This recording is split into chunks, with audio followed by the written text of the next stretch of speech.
श्री ज्ञानदेव तुकाराम पंढरीनाथ भगवान की जय। श्री नवनाथ महाराज की जय। अवधूत चिंतन श्री गुरुदेव दत्त वासुदेव हरी। श्री गणेशाय मातृ सरस्वती मात्रे नवनाथाय नमो नमः। जय जय श्री जगत उद्धार अवतार दीक्षा ज्ञानेश्वर अगणित माया अवतार धरा भिंती वाहन गुरुराया। असो पांडुरंगाकडे प्रथम नमन दुसरे चरण संतांच्या त्यांच्या कृपा आशीर्वाद आणि कथेचा विस्तार बाबाजी सद्गुरू असतात। बसलेले सर्व श्रोते मंडळी साधू संतांना साष्टांगपणे पात्र कथेला सुरुवात कथेचा अनुसंधान या जगताचा उद्धार करणारा नव अवताराला आलेला लोपदे ज्ञानाचे की हित नेनती कोणी अवतार पांडुरंग नाव ठेविले ज्ञानी असं अघटित करणे केलेली नव्हे चालविले निर्जीव भिंती ज्यांनी निर्जीव चालविली भिंती हारला गर्व द्विजांचा असणारा गर्व हारून टाकणारे ज्यांनी जड भिंत चालवली गेली असे असणारे गुरुवरे ज्ञानेश्वर माऊली ह्या असे जगताचा उद्धार करणारे माऊली या माऊलीला आमचा साष्टांग दंडवत असतो। मुखी वेदोच्चार करणे तो शविले सकळ विप्रहाणी पुरोणी भगवद्गीता भाषार सकळ जनवाडी के असणारे मुखी वेद बोलविला गरज व दुष्याचा हरविला वेळेच्या मुखातून वेद बोलविला काय ताकद असेल करतो मागवतो मान्यता करतो माऊली आणि त्या माऊलीची असणारी संजीवनी समाधीने आता जयंती 750वी जयंती अख्खा महाराष्ट्रभर साजरा करण्यात ठरले 15 ऑगस्टच्या दिवशी त्या माऊलीची असणारी जयंती जे त्याच्या पद्धतीने असणारे साजरे करतील पण 750वी जयंती आहे भला मोठा सप्ताह आहे 750 कलश घेऊन महिला आहेत भरपूर असणार तयारी आहे पण अशा प्रकारे असणाऱ्या माऊली रेड्यामुखी वेदाचा उच्चार करून घेतलेला आहे सर्व असणाऱ्या ब्राह्मण मंडळीला त्यांनी आनंदित केलेला आहे एवढंच नाही भगवद्गीतेचा असणारा ग्रंथ श्रेष्ठ ज्ञानेश्वरी एक तरी ववी अनुभवावी एक तरी ववीचा अनुभव घ्यावा असं श्रेष्ठ ग्रंथ ज्ञानेश्वरी ह्या जगतासमोर त्यांनी असणारे मांडले गेले।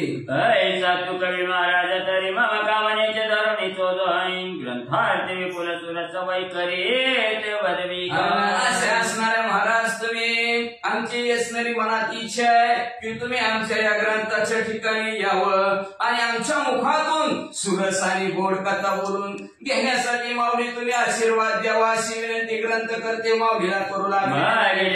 कथा सुरस दिदली भागमचंद्राच वर देवने वात चक्राचा गमन करिता पहिला मागच्या अध्यायाची कथा गोड आपण असणारे ऐकली मागच्या अध्यायाच्या ठिकाणी मच्छिंद्रनाथाला वात चक्र असणार मच्छिंद्रनाथाला शपथपूर्वक असणारे बोललेले आहेत आणि सूर्यदेव आपल्या ठिकाणी निघून गेलेले आहे आणि श्रीरामाची झाली भेटी त्यांनी वनवपणी शेवटी पशुपतरायाची रामाचे पोटी कामना संतोष केली मच्छिंद्र मग इथून पुढे मच्छिंद्रनाथ तीर्थयात्रा करण्यासाठी अयोध्या नगराच्या ठिकाणी गेलेले आहेत पाशुपत राजाचा असणारा आदरातिथ्य करून घेतलं त्या पाशुपत राजाला प्रभू रामचंद्राचं दर्शन घडवलं आणि त्याची इच्छा पूर्ण करून मच्छिंद्रनाथ पुढे कुठं निघाले आता येतो मच्छिंद्रनाथ सप्तमोक्ष पुण्या पावनी त्वरित अयोध्या मथुरावंतिका यथार्थ काशी काश्मीरी तीर्थयात्रा मच्छिंद्रनाथ करू लागलेले आहेत करता करता काशीला गेलेले आहेत अवंतिकेला गेलेले आहेत मथुराला गेलेले आहेत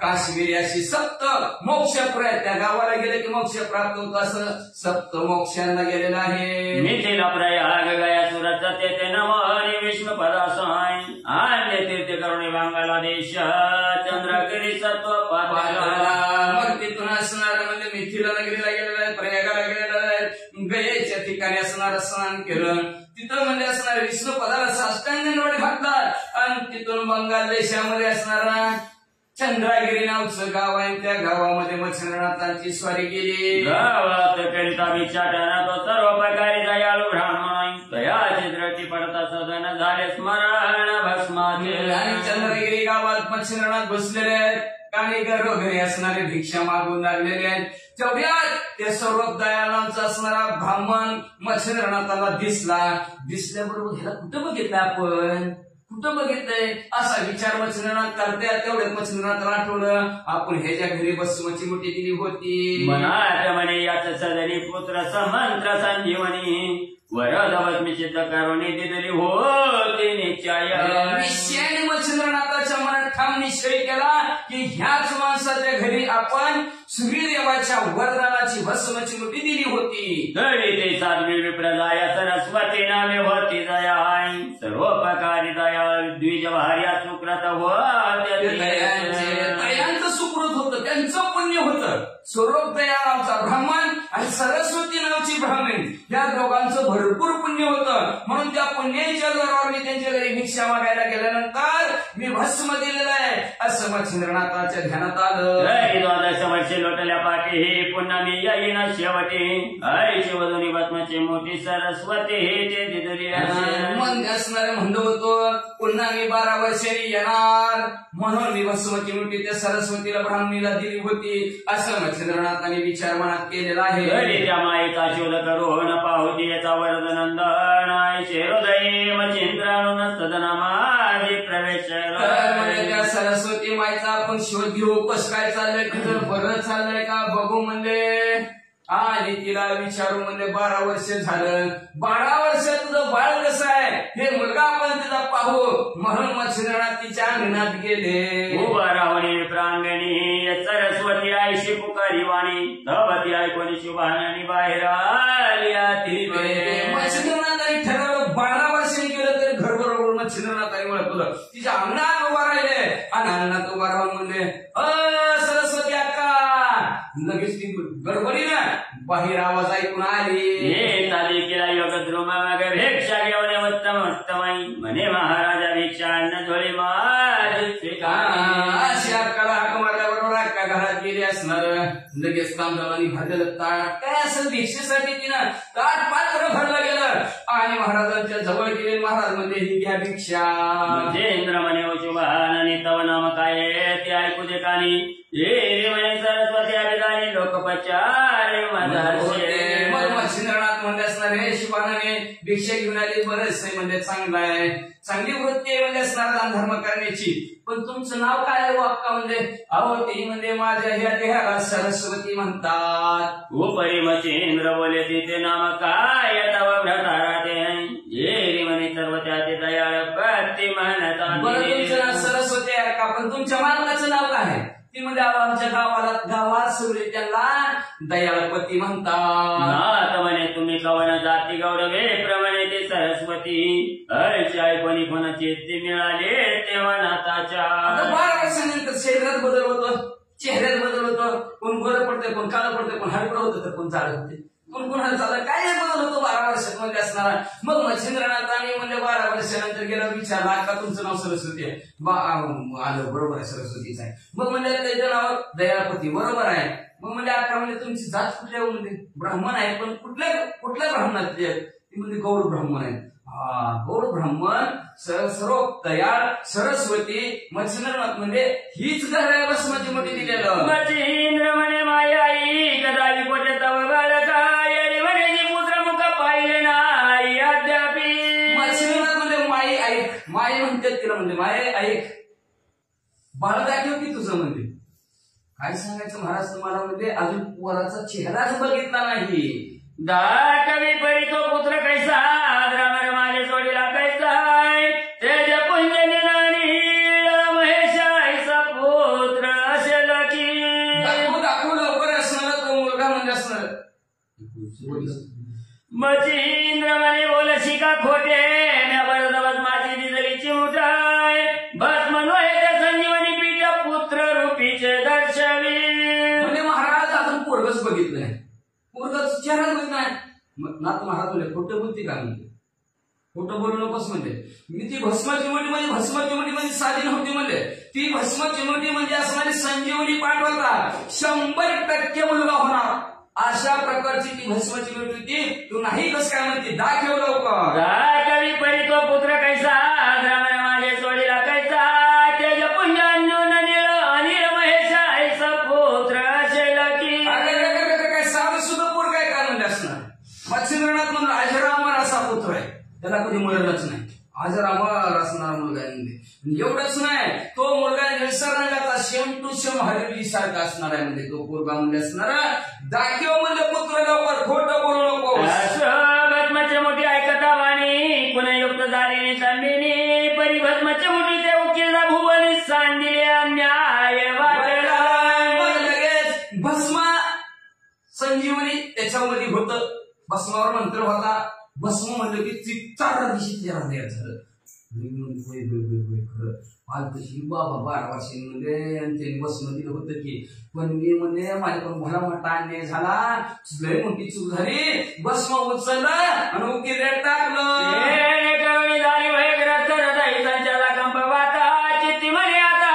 शिक्षा करील मज लागी घाबरले लट कापा लागले म्हणजे आता माझं काय खरं नाही नाट्य महाराज मला शिक्षा करणार करील भस्म की तो दिल तो शक्तीने मला काम आहे की तर रोग होय तशा पदावूनच सांडून जाईल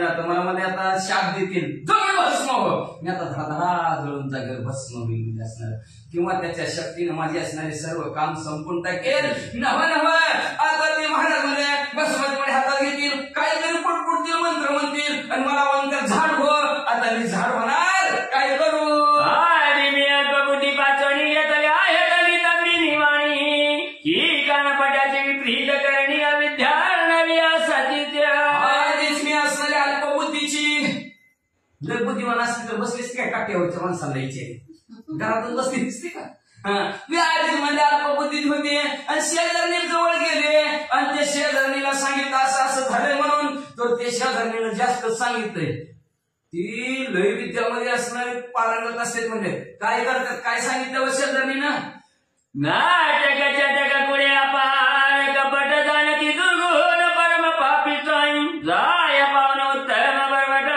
स्तुती करीती ती याची असं बरं असं म्हणलं ती म्हणलं असं नाटक चटक पुढं कपट लई करते ती म्हणलं कुणी सांगितलं होतं शेजारणीनं सांगितलं होतं म्हणजे मग म्हणजे असणारे लय पापिष्ट असतात म्हणजे त्यांच्यात लई वाईट गुणाची म्हणजे ती काय करते ती सुंदर स्त्री बघते ती दिवसा आणि रात्री तिच्या घरी जाते मंत्राच्या पर्यंत कुत्री उत्तम जाय करीती रात्री मग चैनी यवनीच्या जपात्री भोग भोगी दुरात्म्या काय सांगितलं शेजारणीनं दिवसा कुत्री करते ती म्हणजे आणि रातचं म्हणजे ती स्त्री करतात आणि विषयाचा उपभोग सुखाने रात्र घ्यायला ती असली ती माणसं त्याच्या कशाला नादी लागली ती शेजारणीचं मी तिला आठवलं ते बोललेलं पूर्वी माझ्या तृतच की अमोह चित्रवला केले होत परी तोची बोल मग समजत सत्य हो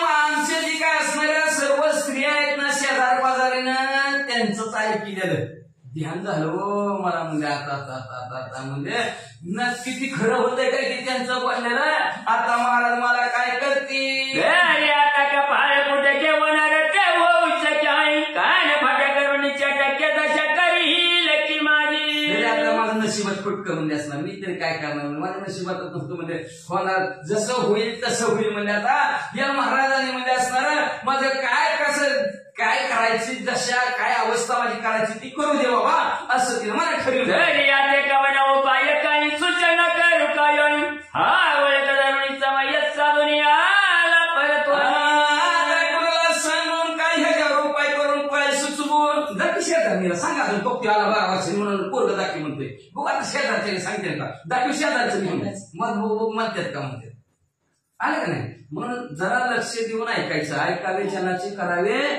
मनाचे लय लोक कानावर येते ती आपल्याला असणारा विश्वास देवावर ठेवायचा संतावर ठेवायचा ग्रंथावर विश्वास ठेवायचा लोक काही सांगतेले ऐकायचं नाही ऐकलं तरी ऐकावं वाटलं तर ऐकायचं पण या कानाने ऐकायचं तिकडून सोडून द्यायचं आणि आपापल्या मार्गाने आपलं आहे ती खरं करायचं पण चांगलं असलं तर ऐकावं बाई किंवा पण ऐकलेला ऐकावं बी लागते पण ऐकते ती पण ऐकत गेली ती काय होते त्याचं मग असणार व्यक्ती म्हणजे आता काय उपाय सुचवू कोणाला सांगू आता महाराज काय करतील ती करतील म्हणजे बरोबर वेळ 12 वर्ष झालं की बाबा नेमका घरातच उभारलाय रीती म्हणी जगपत तरी गात्रे थरथर कापत अत्यंत वयाचे भरणी भरत दीपात्र चढले तिने अशा रीतीनं मनातल्या मनात जरपत मनातल्या मनात म्हणत होती 12 वर्षांनी हो बाबा नाती बाबाजी मला बरं कसं ते ध्यानात राहिलं माझ्या तर येतं बाबा ध्यानात म्हणजे ह्याच्या बरं ध्यानात राहिलं म्हणजे असणार मग म्हणजे आता अंग थरथर कापायला लागलं लटलट उडायला लागलं जी पात्र घेऊन गेली होती का ती नेमकं सोडलं बा नाथ महाराजासमोर यावेळी नाथ म्हणे वजनाने पाची काय तू पिशाचं पाणी हो त्रेपट तो दारी नाही आणि उशिरण आला ओ माते तसलं भूतासारखं काय कावरे बावरे व्हायला लागली म्हणजे असणार खालीवरी सारखं पाप म्हणजे काय भंगार म्हणजे तुझ्या अंग लटलट कापायला लागले म्हणजे तसं भूतासारखं काय करू नको म्हणजे दाखव माझ्या डोळ्याला पुत्र कुठे लवकर मुलगा दाखव आईची बोलाची होता दाटी मग विचारी हृदय गोरटी की याची वदानी खरी बटी व्रतांचा जी चुका झाला तो जेव्हा असं वचनात म्हणले भूतासारखं काय बघायला लागले लवकर मुलगा दाखव सारखं मुलगा दाखव म्हणायला लागले म्हणजे आता खरं बोलायची पाहिजे नाही खोटं कवर पाचायचं म्हणजे असणार एक खोटं बोललं तर जबरदस्तीचं बोलणं संपत नाही तर खोटं तुम्हाला लागतंय म्हणजे असणार म्हणून आता काय ती खरं बोललेलं बरं असं तिनं ठरवलं काय म्हणते घरे पण आहे वर्म मिथ्यावादी होय नशर्माही दैवे अन्यायाचा पिवून मुक्त होत शकतो प्राणी खरेपणात खरं वर्म आहे का नाही तर चुकल्या वर्मा फेरना पडे घर त्या फट्याभोवती फिरवावं लागतंय मग एक दिवशी उघडं पडतेच म्हणून खरं बोलायचं खऱ्या जवळ असणार वर्म असतं म्हणजे खोट्यासाठी म्हणजे असणार आणि खोटं बोलायचं म्हणजे तर पण बोलावं लागतं आणि लाज सोडून बोलावं लागतं शरमत नसती तिथं असणार खोटं बोलणारा मग तुला लाज वाटते का किती खोटं बोलतो सर्व माणसं म्हणते मग तिथं शिरम आहे म्हणजे असणार आहे काय करावं म्हणजे असणार हे असणार माझ्याकडून असणार दैव योगाने अन्याय झालेला आहे जाणून बोलून नाही दैव माझ्या नशिबातच नव्हतं माझ्याकडून अन्याय झालेला म्हणजे असणार जर असा अचानक अन्याय झाला तर दिवस माफ करत असतो म्हणजे चुकून झालं आपण काय म्हणतो चुकून झालं आणि चुकून माफ केलं तर माफी असते चुकीला माफी आहे तरच मनुष्य आहे नाहीतर मग चुकीला माफी नाही म्हणलं तर पाकिस्तान म्हणजे वाचा खरी सत्याने ती त्यात सत्य बहु असती पंचमुखी वदनी त्रिपाती मुक्त कार्य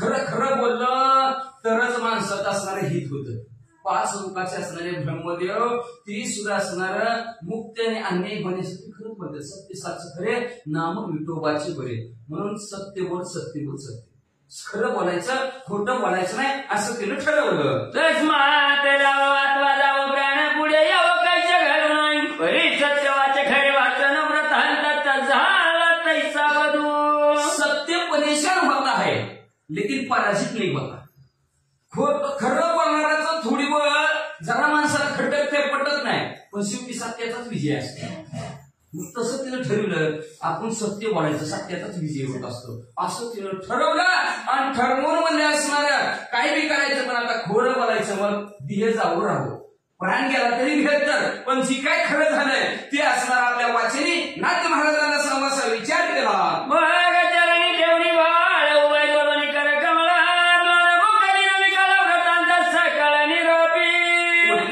नाथ महाराजांच्या पायावर डोकं ठेवलं गेलं हात जोडले आणि हात जोडून असणारी मान खाली घातली आणि मान खाली घालून महाराजांना काय म्हणू लागले म्हणे महाराजा क्षमाशीला आपण धोका प्रसाद दिला बरी अन्याय मगापासून झाला भस्मगारी सांडिले महाराज बोलताना सुरुवात केली महाराज मला क्षमा असावी करा क्षमा अपराध बोलिले लेकरू वेळेवाकडे उत्तरे क्षमा करा आधीच म्हणजे क्षमा करा मला क्षमा करा म्हणजे तुम्ही जी काय मला प्रसाद रूपी भस्म रूपी प्रसाद दिलेला होता ना तो प्रसाद मी असणाऱ्या गायीच्या उकिरड्यामध्ये टाकला माझ्याकडून अन्याय झाला महाराज माफ करा दिले म्हणाल काय म्हणून तरी विश्वास व्यापिले नव्हते माई भस्माने पुत्र वैल पटुनाचे म्हणून सांगितले तुम्ही म्हणता महाराज का टाकून दिलं टाकून देण्याचं कारण एक तुमच्या बोलण्यावर विश्वास बसला नाही मनात विश्वास वाटला नाही कुठं बसणारी लेकर होते की का वाटलंच नव्हतं म्हणून म्हणजे असणाऱ्याने भस्म घेतलं आणि असणाऱ्या केलं टाकलं शेजारी ती बोलती जना दागा मनाची प्रज्ञावाना करे निरूपण केले विचित्र तुझं लागी आणि मला अंतरीचे वसे स्वभाव बाहेर नाही आवडीता परी आवडेना आवडलंच ना मला मुलगा होणार एवढे आनंदाने मी असणारे. मग कधी कुणाला सांगाल असं वाटलं आणि मी शेजार पाजारींना सांगत बसलो आणि त्या शेजार पाजारींना महाराज माझं जास्तच काम घडवलं. तुमच्याविषयी माझ्या मनामध्ये भीती निर्माण केली, विश्वास दाखवला, एवढं पटवलं त्याच्यामुळे तुमच्या भस्मावर माझा विश्वासच बसला नाही महाराज. अशा प्रकारचं तिनं असणार विचित्र शेजारणीमुळे झालं असं महाराजांना सांगू लागले. संशयानुनी म्हणी नेणुकाची गरज करणी जगरी पेटला कोपवली तरी आपणाची भोगावा. मग मला संशय यांना त्यांच्या बोलण्याविषयी तुमच्या भस्माविषयी. मग काय करणार संशय असणार. मग असणार आता जसं घडल तसं घडल म्हणजे आता महाराज का तर संशय घोर पाप नाही बा अनेक थोडे विनाशी अशी वाघूर प्राण्याची. विनाश करणारा काय असेल तर कारणीभूत संशय असतो.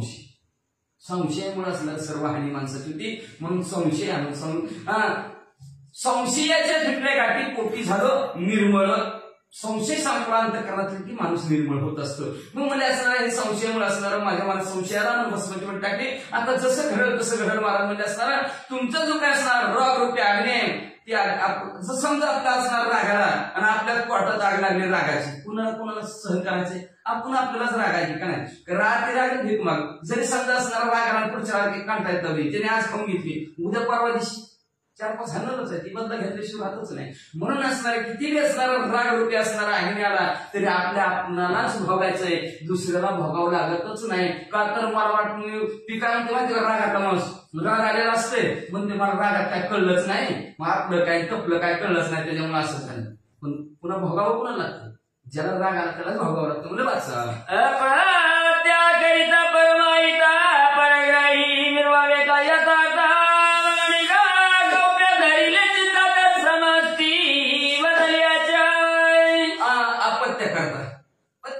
त्याच्यासाठी हित आपलं पाहिजे. कौंकच पथ्य बी घ्यायचं असेल. अपत्य म्हणजे मुलगा बी घेतं, अपत्य म्हणजे असणार एखाद्या औषध घ्यायचं. कशात आपल्याला विचारायचं. ज्याला वर्म माहिती त्यालाच विचारायला पाहिजे. म्हणजे कुणाला बी असणार विचारून का उपयोगामध्ये असणार का दुसऱ्याच्या घरी जायचं. सांगावं मला कसं होईल काय होईल. अरे 900 पुत्र होते तर का करणे लागे पती. 900 मुलं बाळ होत असत तर मालक तुकाराम महाराज म्हणतात मालक करायची काय गरज आहे. गरजच नव्हती की. पण इथं भस्म चिमटीच आहे, अवतारिक येणार आहे हे कळतच नाही म्हणजे असणार. का मला असणार तिनं म्हणजे असणार चित्ताच्या ठिकाणी असणार आपलं हित होणार होतं मुलासाठी. काय तिनं असणार गप बसली नाही, काय जगाला सांगत बसली, ती सांगत बसली म्हणून असणार तिला असणार फळलं असं ग्रंथ म्हणतात. जन्मादाय परोपकार करावा याच्यात्र निर्धार नगडेला तरी उपकार अनुपकार करुणया. म्हणून असणार ह्या शेजारा पाजारांसाठी व्हावे लिहिल्या ग्रंथ करताना ताप कुणी दिला शेजारी पाहिजे. म्हणून ते काय म्हणते माहिती का जन्मात आला तर थोडा तरी परोपकार करा. धर्म जातो सदैवाचा बा परोपकारी. थोडा तरी जगावर परोपकार करा म्हणजे असणार शास्त्र असं सांगते. नाही आपल्याकडून असणारा उपकार परोपकार घाला तर अपकार तरी कुणावर करू नका म्हणजे असणार. कुणावर सुद्धा आरोपकार करू नका म्हणजे असणार. वाईट कुणाला सांगू नका. तिला सांगितलं नाही वाईट त्याच्यामुळे तिची झाला का नाही घोटाळा. एक तर चांगलं सांगा, नाही ऐकलं तर कसलंच सांगू नका. पण वाईट जगाला सांगू नका, परोपकार करा असं प्रकारचं ग्रंथ करते म्हणतो. करावी लावणी नगरे तरी न टाकावा खंडून धर्म करावा न बेली वारून कवनाच्या. अहो म्हणजे असणारा तुम्हाला झाड लावायचं असलं तर उत्तम चांगलं झाड लावा, पण झाड तोडू नका. एक तोडलं त्याच्या बदल्यात 2 लावा, पण झाड तोडू नका. चांगलं झाड लावा. किंवा म्हणजे असणारा एखादा धर्म करत असेल, दानधर्म करत असेल तर त्याला आवडू नका. कळतंय का नाही तुला का कुठे देत असेल काय दानधर्म तो दिलेल्या दानाचं काय म्हणणार तुला माहिती आहे का. असं आवडायचं आपल्याला देणे घेणं नाही. सत्यकर्मा पावे साही घातली भय नरका जाणे. सत्यकर्माला जी मदत करते त्याला बिंदास मदत कर म्हणायचं. ती 10 देत असला तर माझा 1च रुपया पण धर दे. पण बळी जर घातलं तुला काय कळलं नाही तिथे देत असतील का पैसे असं त्याला भीती घातली की नरकाला गेल्याची राहत नाही. घातल्या भय नरका जाणे. तो कारण महाराजाचं प्रमाणे बही घातली की नरकाला जातो. म्हणून म्हणजे असणार एखादा धर्म करत असेल तर त्याला अडवू नये म्हणजे असणार वाचा. आपण स्वतः तीर्थाशी जाव्या नगरे तरी पराना वाराव्या विवाह कार्य करायला मोडावे आपली बुद्धी व्यंचनिया. आपल्या बुद्धीच्या द्वारावर एखाद्याचा लग्न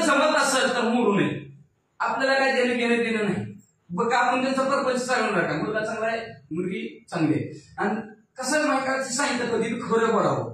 पण लक्षात ठेवा, एका 2 ठिकाण असं 3 ठिकाण असेल, या 3 ठिकाणी जरी खोटं बोललं तरी स्वर्गाला जातं.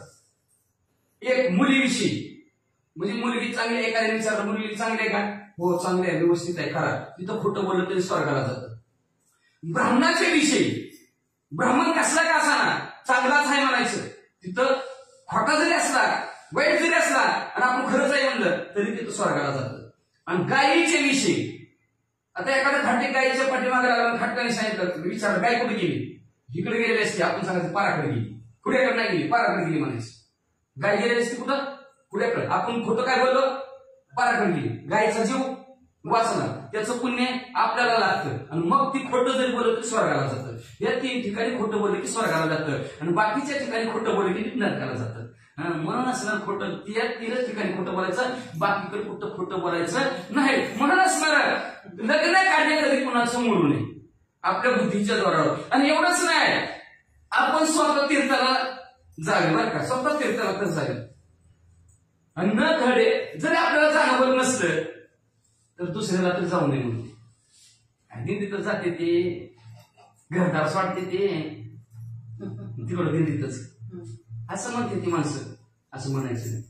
अहो नुसतं दिंडीत गेला, मी बी त्याच्या बरोबर दिंडीत गेले असते तर नाही बरं झालं असतं. असं जरी मिळलं तर दिंडीत गेलेल्याचं पुण्य प्राप्त होते, गेलेल्याचं पुण्य प्राप्त होते. पण माणसं म्हणजे काय कळतच नाही, पण टाळकुटीतच असते ती, पाप लागतं. आता कशाला असणार, फुकट दुसऱ्याचं धुण्याचं दूध बसायचं असणार, त्यांचं पाप धुवायचं, पुण्य वाढवायचं, आणि आपलं असणार पाप वाढवायचं आणि पुण्य धुवून टाकायचं. कोणी सांगितलं फुकट कळर शिडी वळवळ, गप बसायचं आपलं होत नाही. महाराज ग्रंथकर्ते सांगतात की लग्न कोणाचं मोडू नये, आणि एखादं तीर्थयात्रेला जात असेल तर स्वतः नाही जाणं झालं तर दुसरं लावू नये. त्याला तिकिटाला पैसे द्यायचं, त्याचं पुण्य आपल्याला लागते.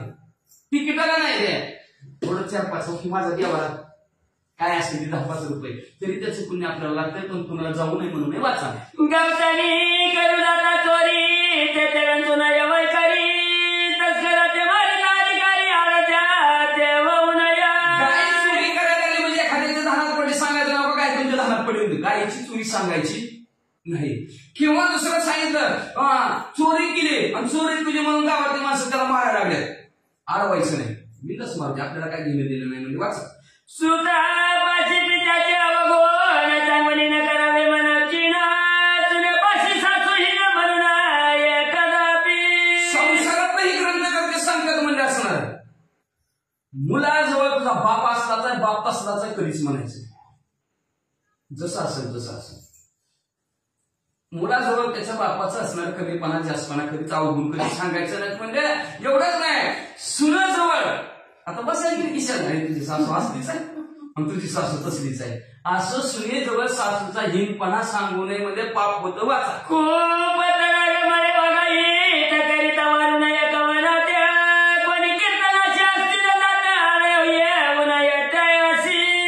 असणार एखादं विहीर खंडत असेल, एखादं तळ बनवत असेल, एखादं असणार मला आपला बागायत करत असेल तर त्याला म्हणा कळते का नाही तुला कशाला खांदा लागला, यंदा पाऊस नाही पडायचा, असं अजिबात म्हणू नये. त्याच्या खर्चाने पाडायला आपल्याला काय करायचंय, हो लागण पाणी खान खान म्हणायचं, कुणाला आडवं यायचं नाही. म्हणजे एवढंच नाही, एखाद्या कीर्तनाला चालला असं पुढे चाला पुतीला चालावे बस काही काय तिथं कीर्तन दोघत असतात, आले टाईम नाही, पद्धत बी नाही, काहीच नाही. ती तक्रार त्याला पाडावं लागतं, वर्ण मध्ये ती सारखं लागते तीच. आपली वैकरी वेचल्या तव उपाय पराचे नाही तरी ते विचारून स्वच्छता मौने काही न बोलावे.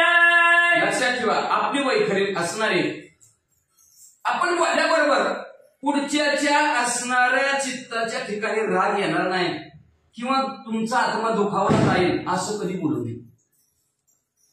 बरं असणारे दुसऱ्याचं अंतःकरण दुखावेल असं कधी बोलू नये. मित्री आणि सास शब्द जैसे प्रलळ अमृताचे, अमृतासारखं गोड बोला, मोजकं बोला, चांगलं बोला. नसलं तुम्हाला एखाद्याच बोलणं होत, चांगलं बोलणं होत नाही तर गप बसा, काही सुद्धा बोलू नका. पण वाकडं तिकडं पुढचाच अंतःकरण दुखा असं बोलू नका. आपली वैकरी वेचल्या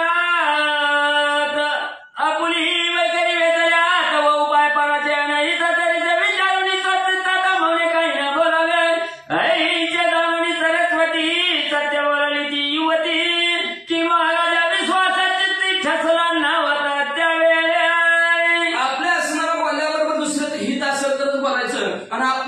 दुसऱ्याचं वाईट जर होत असलं तर बोलू नये, गप्प बसावं असा विचार चित्ताच्या ठिकाणी त्या सरस्वती ब्राह्मणीने केला आणि नाथांना म्हणू लागले, महाराज तुमच्या भस्माची गोष्टीवर माझा विश्वास बसला नाही.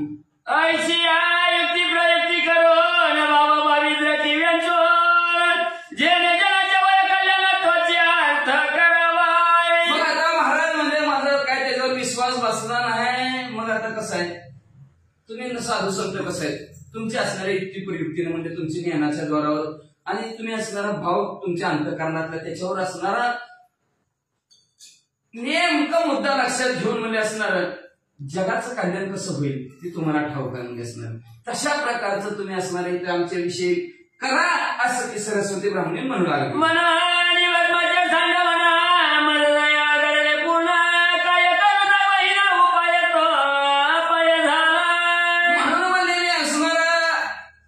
माझ्याकडून दया करायला पाहिजे होती, भस्माची साठवण करून ठेवायला पाहिजे होती, जी नियम सांगितला त्यांनी आम्हाला भस्म प्राशन करायला पाहिजे होतं. डॉक्टर सांगता एक माणसं करते ती एक पत्ते पाळायला सांगते डॉक्टर, ही पत्ते पाळत नाही ते दुखणं वाढते. मग काय करणार, जसं सांगितलंय तसं घ्यावं का नाही. चुकली यावर मग करायचं पुढे काय करायचं. ही चुचावला आहे कुठं अंगाला, अंगाची आग व्हायला लागली. डॉक्टरनं सांगितलं जिथं चावलं तिथं लावा औषध, तिला कुठं लावा चेवलाय. ती म्हणजे चुलीला पोतावा देताना चावल्या लावलं चुलीला होणार आहे. तसं असतं म्हणून असणार पद्धतीनं असणार. ती म्हणजे माझ्याकडून चुकलं, विश्वासच ठेवला नाही म्हणून विश्वास ठेवायला पाहिजे होता, ठेवला नाही म्हणजे का तर मी असणारे काय करणार म्हणजे माझ्या नशिबातच नव्हतं, माझ्या दैवातच नव्हतं. अपाय कराय गेले हत्ती झाला उंदीर, काय करू की वाटे चालता चाली जनाची ग्रंथी का पुढे आली परिदैव ही बुद्धी संचलनी आनंद भावे त्या समयी. चालत होतो, चालता चालता भलं मोठं धानाचं गठुडं दिसलं. गठुडं दिसल्यावर उचलणार तेवढ्यात वाटलं एखादा आंधळा माणूस असता आणि त्या आंधळ्या माणसाला धनाचं गठुडं कसं कळलं असतं त्याला म्हणून हे डोळ झाकलं गेला आपलं धनाचं गठुडं मागं वाचा. की कल्पतरूच्या वृक्षाखाली कल्पिली कल्पना फळाली की पिशाच्या वाटा बुद्धी संचलनी दैवहीनाच्या वाटी. नशिबात नसलं की काय झोल दिल्याशिवाय राहतच नाही असणार. ती मध्ये असणार कल्पतरूच्या झाडाच्या सावली खाली बसणं, ती मनात असणार चांगलं विचार आले होते. पहिल्यांदा पंचपाकवानाचं जेवण आलं, सगळं जेवढं आणि परत बुद्धीच्या ठिकाणी पिशाची भूतासारखी बुद्धी असणारी त्या बुद्धीत आठवण आली. भूत यावं खाऊन टाकावा, भूत शिवटी खाऊन गेलं. अशा प्रकारची कम नशिबाची मी धन्याय माते झाले आताच्या माते रवी माऊली ज्ञानपणे उडविले हित माझे महाराजा. महाराज म्हणजे त्याने तुम्ही आता मला क्षमा करा म्हणजे असणार अज्ञानाने न कळता तुम्ही दिलेली भस्मची किरड्याच्या ठिकाणी मी टाकली म्हणजे आता माझं हित तुम्हीच करा. बरी ऐकतावानी मचिंद्र खेळावाणी म्हणे स्त्रिय जाती पापरूपिणी विश्वासाच्या भंडार. अशा प्रकारचं मच्छिंद्रनाथाने ऐकलं. मच्छिंद्रनाथाला जरा दुःख वाटलं आणि दुःख मनात त्या मनात म्हणाले ही स्त्रिया म्हणजे पापाचं रूप असतं म्हणजे. आणि एवढंच ना अविश्वासाचं भंडार आहे. कधीच विश्वास नसतं स्त्रियांच्या कुठेवर. कर्ण मेला नसता, कर्ण मेला नसता पण कुंतीनं शेवटपर्यंत सांगितलं माझा मुलगा आहे म्हणून. आणि शेवटी गेल्यावर म्हणजे माझाच मुलगा आहे. कारण तुम्हाला कळतं का नाही म्हणला, तुला कळतं का नाही म्हणला सख्या भाऊच मिळाला म्हणजे कसं काय करायचं होतं म्हणला.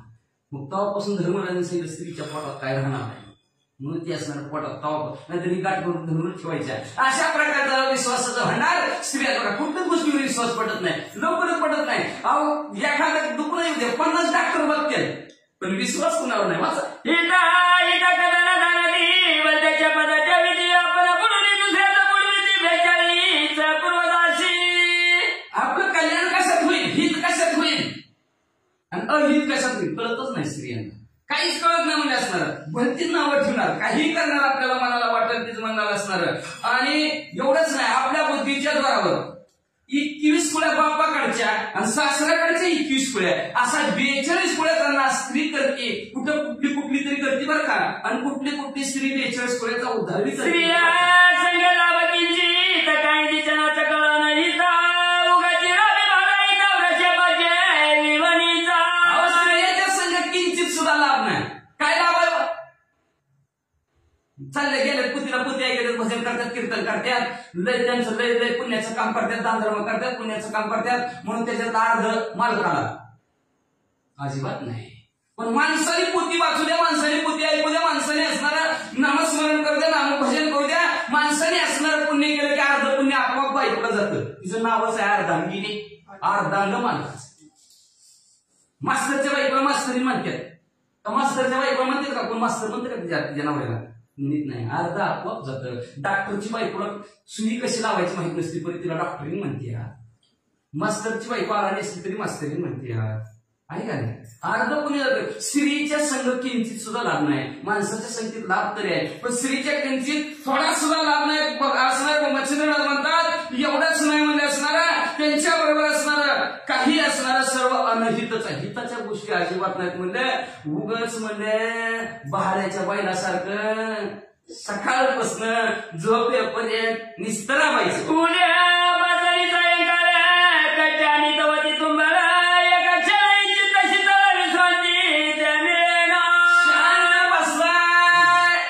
कधीच नाही. उठल्यापासून झोपेपर्यंत शीतळ शांत बसला असं काय का? जरा सांग का बसला? काय झालं तुम्हाला? जा कोण काय म्हणलं का? बरं कोण काय नाही बसलं तर मी म्हणते तुम्हाला जा सुरुवात. काय का थोडं तरी का बसायचं सवड? काय ना विश्रांती अजिबातच नाही. म्हणून संसार म्हणून दुःख चोरीकडे रात्र दिवस तळमळ विश्रांती सुखाची परी मानवी जरी हृदयांतरी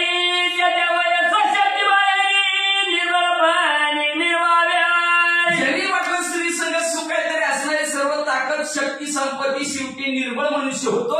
मच्छिंद्रनाथ म्हणतात ऐशी जीवाची अवस्था होया मेली नरकामाची जाया केल्या कर्माचे रूप फेराया आचरण काय नशाची. आणि अशी असणारी जीवाची अवस्था होती, शेवटी मेल्यावर नरकाला जातो. पण तो माणूस म्हणजे असणाऱ्या केल्या कर्म, आपण कर्म केलंय आणि त्या कर्माचं म्हणजे असणारं काहीतरी फेडावं म्हणून आचरण वागणूक तशी नसती. म्हणजे असणार सारखं स्त्रीचे स्त्री संघ खोटा आहे. धडक मारले पंचनामा केला प्रमेयाचा मात्रा भले भल्यांची असणार नारखंड केलेली स्त्री आहे असं मच्छिंद्रनाथ म्हणतात. शिष्य पाप करून आता स्त्री पाप भोगाने भरतात माताची गळती माता मुळती अनर्थाचं मूळ आहे. स्त्री म्हणजे अनर्थच आहे. कुठं चांगलं होईल असं नाहीच म्हणजे असणार, अनर्थच आहे म्हणजे असणार. पण काही बरं का ना तर स्त्री नसतील तर असते का माणसं? असली असती का?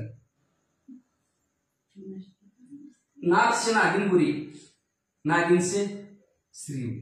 पण जिस नारी से पैदा हुए भीष्म आणि हनुमान ती असणारी नारी असते. श्रेष्ठ आहे जिच्यापासून भीष्म हनुमान सगळे देव देवता निर्माण झाले.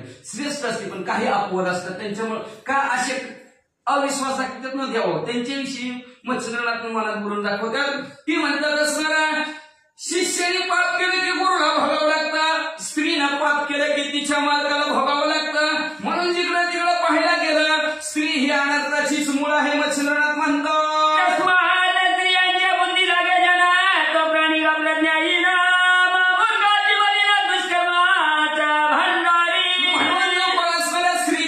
संघ लागे. आता काय शब्द टाकला तिथं?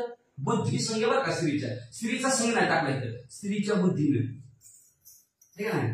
जे देवाचे माझी बायको आणि सांगत ते काम तुझंच ऐकू त्याला म्हणायचं बुद्धी स्त्रीची. ठीक आहे ना? स्त्रीच्या बुद्धीने चाललंय का अनर्थ आहे. आपापल्या बुद्धीने चाललं. बुद्धी प्रत्येकाला दिलेली असते. आता देशी त्याची बुद्धी आहे का नाही? कोण असणार वर्गात पहिला नंबर येते त्याच वर्गात शिकलेला असतो, तोच मास्तर असतो, तरी ढळ असतो, त्याला काही येत नाही तरी नापास होतो, एक पास होतो. ती बुद्धीचा विषय असतो ज्याच्या त्याच्या असणारा. मग स्त्रीच्या बुद्धीने जर चालला गेला तर असणारा तो प्राणी त्याला म्हणजे ज्ञानच नाही. एवढंच नाही, त्याला काहीच बुद्धी नाही, अतिशय महामूर्ख आहे. तो वाईट कर्माचा मालक झाला, शेवटी नरकाला जातो म्हणतात. तरी तन्याय विमुख झालो. हो बरोबर आहे. बाईच्या नादी लागलो. तन्याय विमुख झालो या बाईच्या बोली लागलो.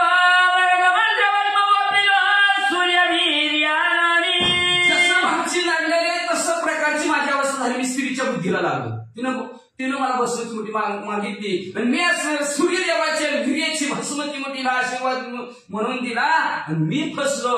मी स्त्रीच्या नादी लागलो. माझी अशी परिस्थिती झाली असं म्हटलं. मंत्र संजीवनी आल्या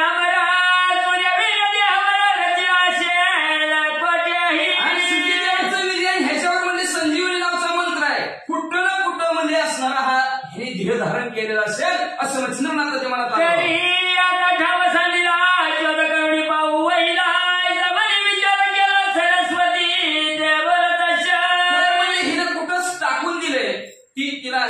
विचारावं आणि आपण शोध घेऊ त्याचा कुठलं हे झाले असणार आहे म्हणजे असा विचार केला आणि सरस्वती ब्राह्मणीला काय बोलू लागले म्हणे माय वाक्य वचन घडले घड दैव योगान तरी संजीवनमध्ये लिखाण मम दृष्टीची दावी काय म्हणे माय व माय ऐक आई साहेब ऐका म्हणजे तुम्ही असणार जाऊ द्या दैव योगाने तुमच्या आमच्या नशिबाने जी घडलं ती घडलं नशिबाचं खेळ असतो बरं का सगळं लक्षात ठेवा प्रारब्ध कोणाशी कळेना प्रारब्धाची आईशी देणं झाले भिक्षुक पांडवांना भिक्षा मागायला कृष्ण साहेब पांडवाचे अखंड भगवंताचा साहेब तरी प्रारब्धाने झोन दिलेला असतो तसं म्हणजे तुमच्या आमच्या दैवयोगाने घडलं ते घडलं म्हणजे आई साहेब जाऊ द्या घडू द्या म्हणजे असणार पण भस्मची मोठी कुठं सांगितली ते ठिकाण दाखवा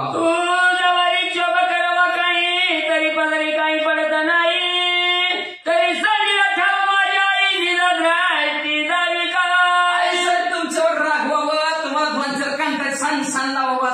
टाकून दिली काय विश्वास ठेवला माझ्यावर म्हणून काय माझ्या पदरात पडायचं पाप स्त्रीवर हात उचलला कळतं का नाही आहे का नाही ते पाप बाजून मला वाढायचं म्हणजे नाही ती पापाचा धनी म्हणजे त्याच्यापेक्षा गप बसलेलं बरं परत म्हणजे आई साहेब मग तर आईच म्हणजे आता मग माई तरी म्हणजे माई जरा लांबची असती पण आई जवळची असते आई स्ट्रॉंग ईश्वर असतं मग म्हणजे असणार आई आता तरी ठिकाण दाखवा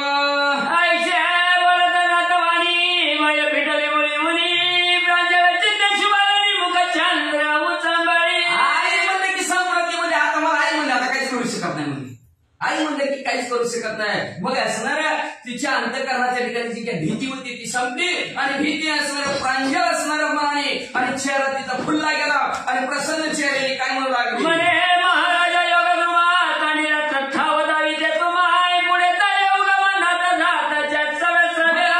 चला तुम्हाला ज्या ठिकाणी भस्माची पुढे टाकली त्या ठिकाण दाखवते ही ब्राह्मणी पुढे वचनात माग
प्रपंचाचं वजन तुटतंय काय माणसाला लवकर हे का तुटतंय का म्हणून जाणतेरी गुरु भुजीचे त्याने कृतकार्य होईचे मूळ सिंचनी शाखा पल्लव जायची गुरुला असणारं शरण गेले की सर्व काम होत असतात म्हणजे बरोबर या मी हा ढिगाऱ्यात आहे पण हा ढिगारा माझ्या डोक्यावरचं फार ओझ आहे मला सावरता बाजूला येता येत नाही काहीतरी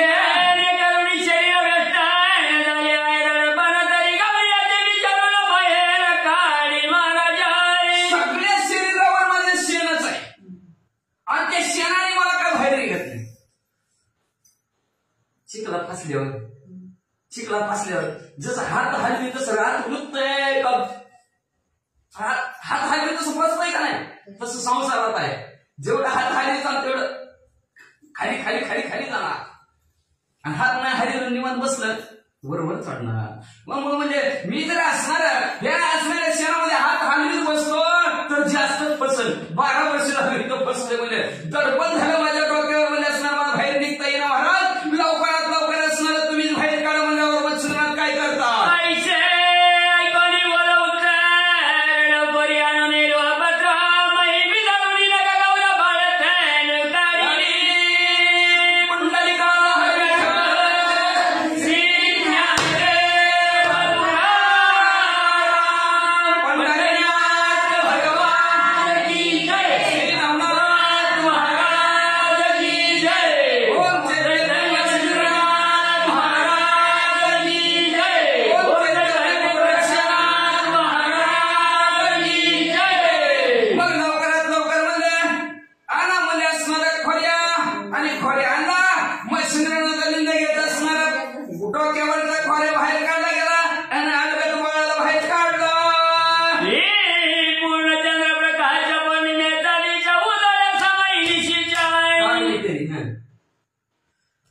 गाली परिहिती तनुला तवाला किरणी दिशे समताई ही गणवांदूची विदुलता चमकदारी आगरी. बाहेर काढल्याबरोबर जसं म्हणजे असणारा सकाळचा लाल भडक सूर्य दिसावा तशा प्रकारे सूर्यासारखं बाळ दिसू लागलं. म्हणजे विजेसारखं चमकू लागलं.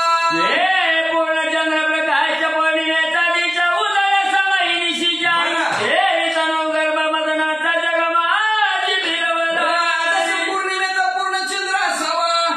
सर्व काही दिशा उजळाव्यात तशा प्रकारचा असणारा नव्हे मदनाची शिका लोकवली. मदनाचा पुतळा मदनाचाच पुतळा आला बाहेर आला की काय मदनच आला की काय मदनाचं शरीर आहे की काय असं मदनासारखं सुंदर देखणं दिसू लागलं. ही दुसऱ्या शतो चक्रधराच्या जनी आता मूर्ती करून भीक मागणी चिरचा रमणी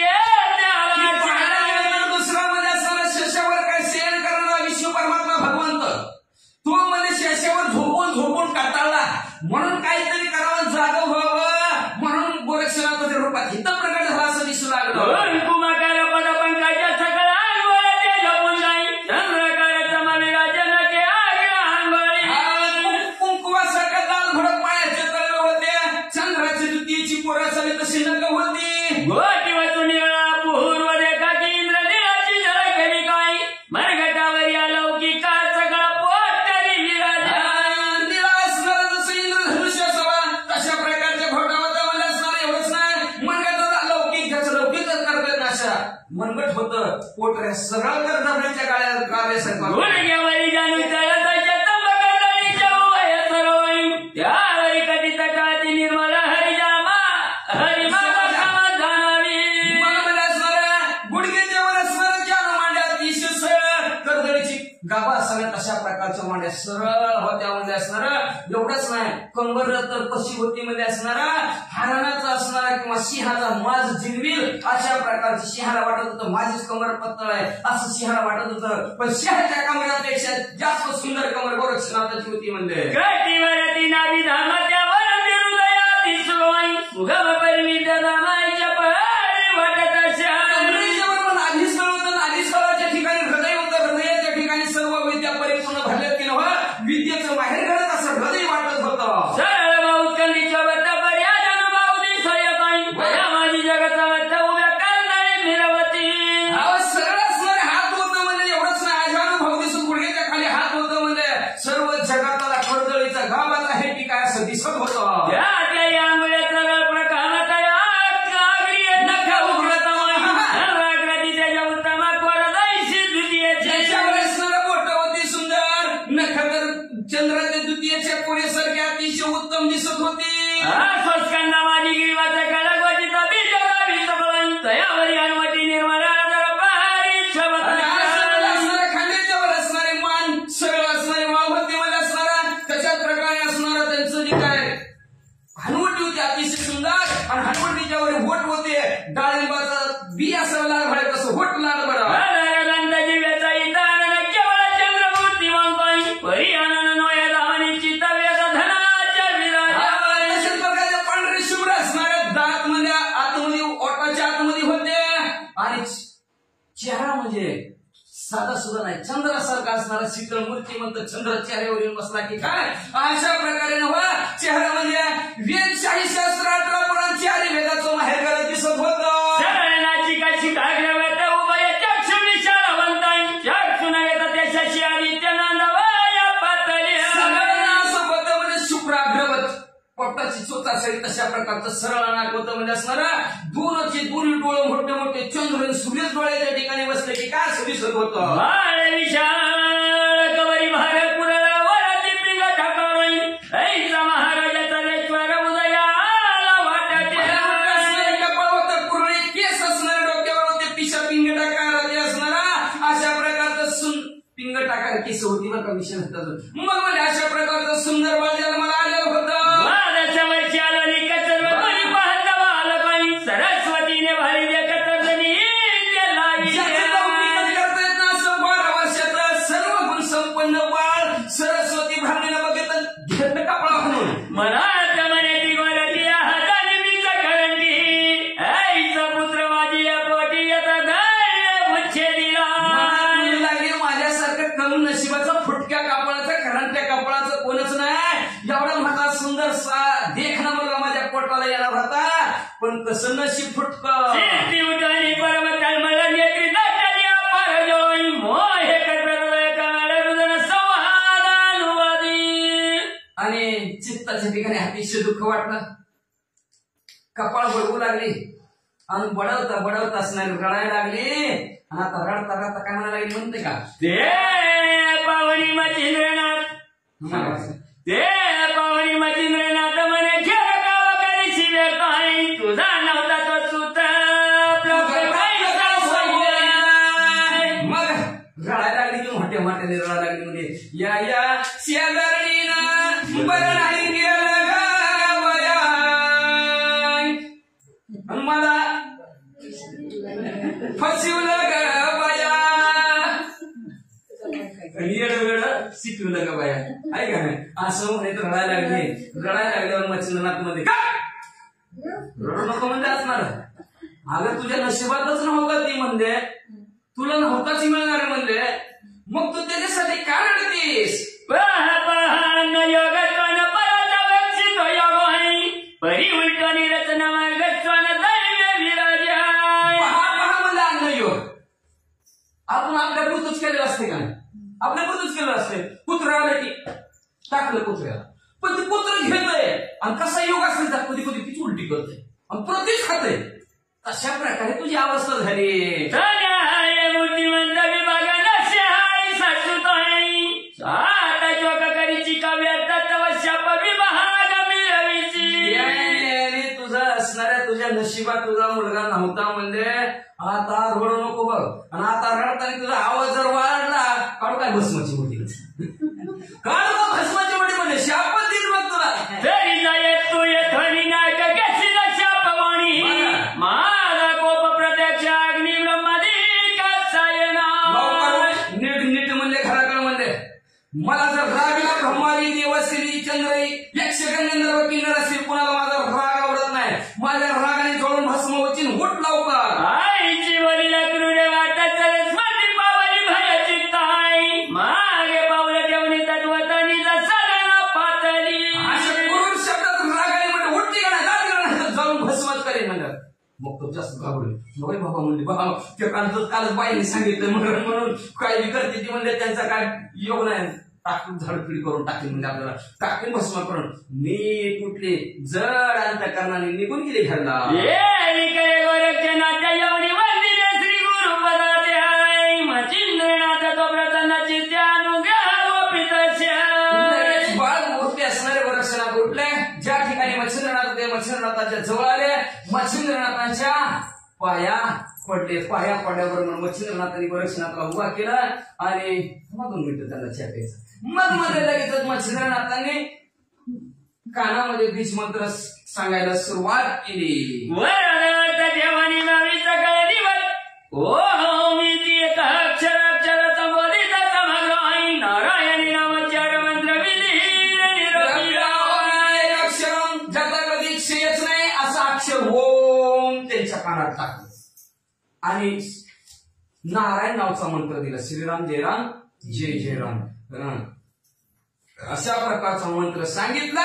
आणि पुढं वराडाच्या देवानी मावी सकळ निवटिली अज्ञान काजळी वराडा विभूतीच्या चोळी भारी मुख कुर्वाई कृपेचा हात मच्छिंद्रनाथाने गोरक्षनाथांच्या डोक्यावर ठेवला आणि ठेवल्याबरोबर अज्ञान संपलं.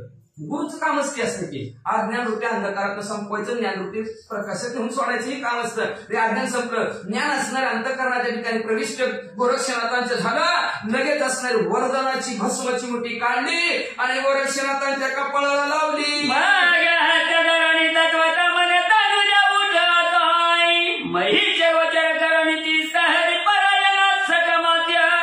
लगेच मग हात धरला गोरक्षनाथाने मच्छिंद्रनाथाचा आणि गोरक्षनाथाला मच्छिंद्रनाथ म्हणजे चल बाबा अरे नारायणा चल चल चल चल म्हणजे आपण ज्या कामाला आलेलो आहे, ज्या कामाला आपण आलेलो आहे ते काम करायचंय. पृथ्वीवरची डोळ्याने दिसतात ना ती सर्व तीर्थाला आपल्याला जायचं असणार आणि चांगल्या कर्म करायचंय. हरीचं देवाचं नामस्मरण करायचं, चिंतन करायचंय. वाढवाला भक्तिभाव धर्म कुळाच्या नामा विठोबाचं हे काम करायसाठी आपण आलो. ते काम करू चला.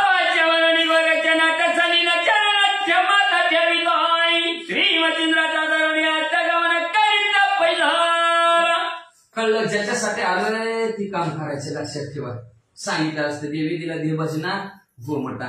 देवाने देव भजन करण्यासाठी दिला पण आपल्याला कळाना गेलं. देवाने देव भजनासाठी दिला म्हणते खाते पचन पोट मोठं पण आहार मोठा. असं झाली कलियुगाची कहाणी.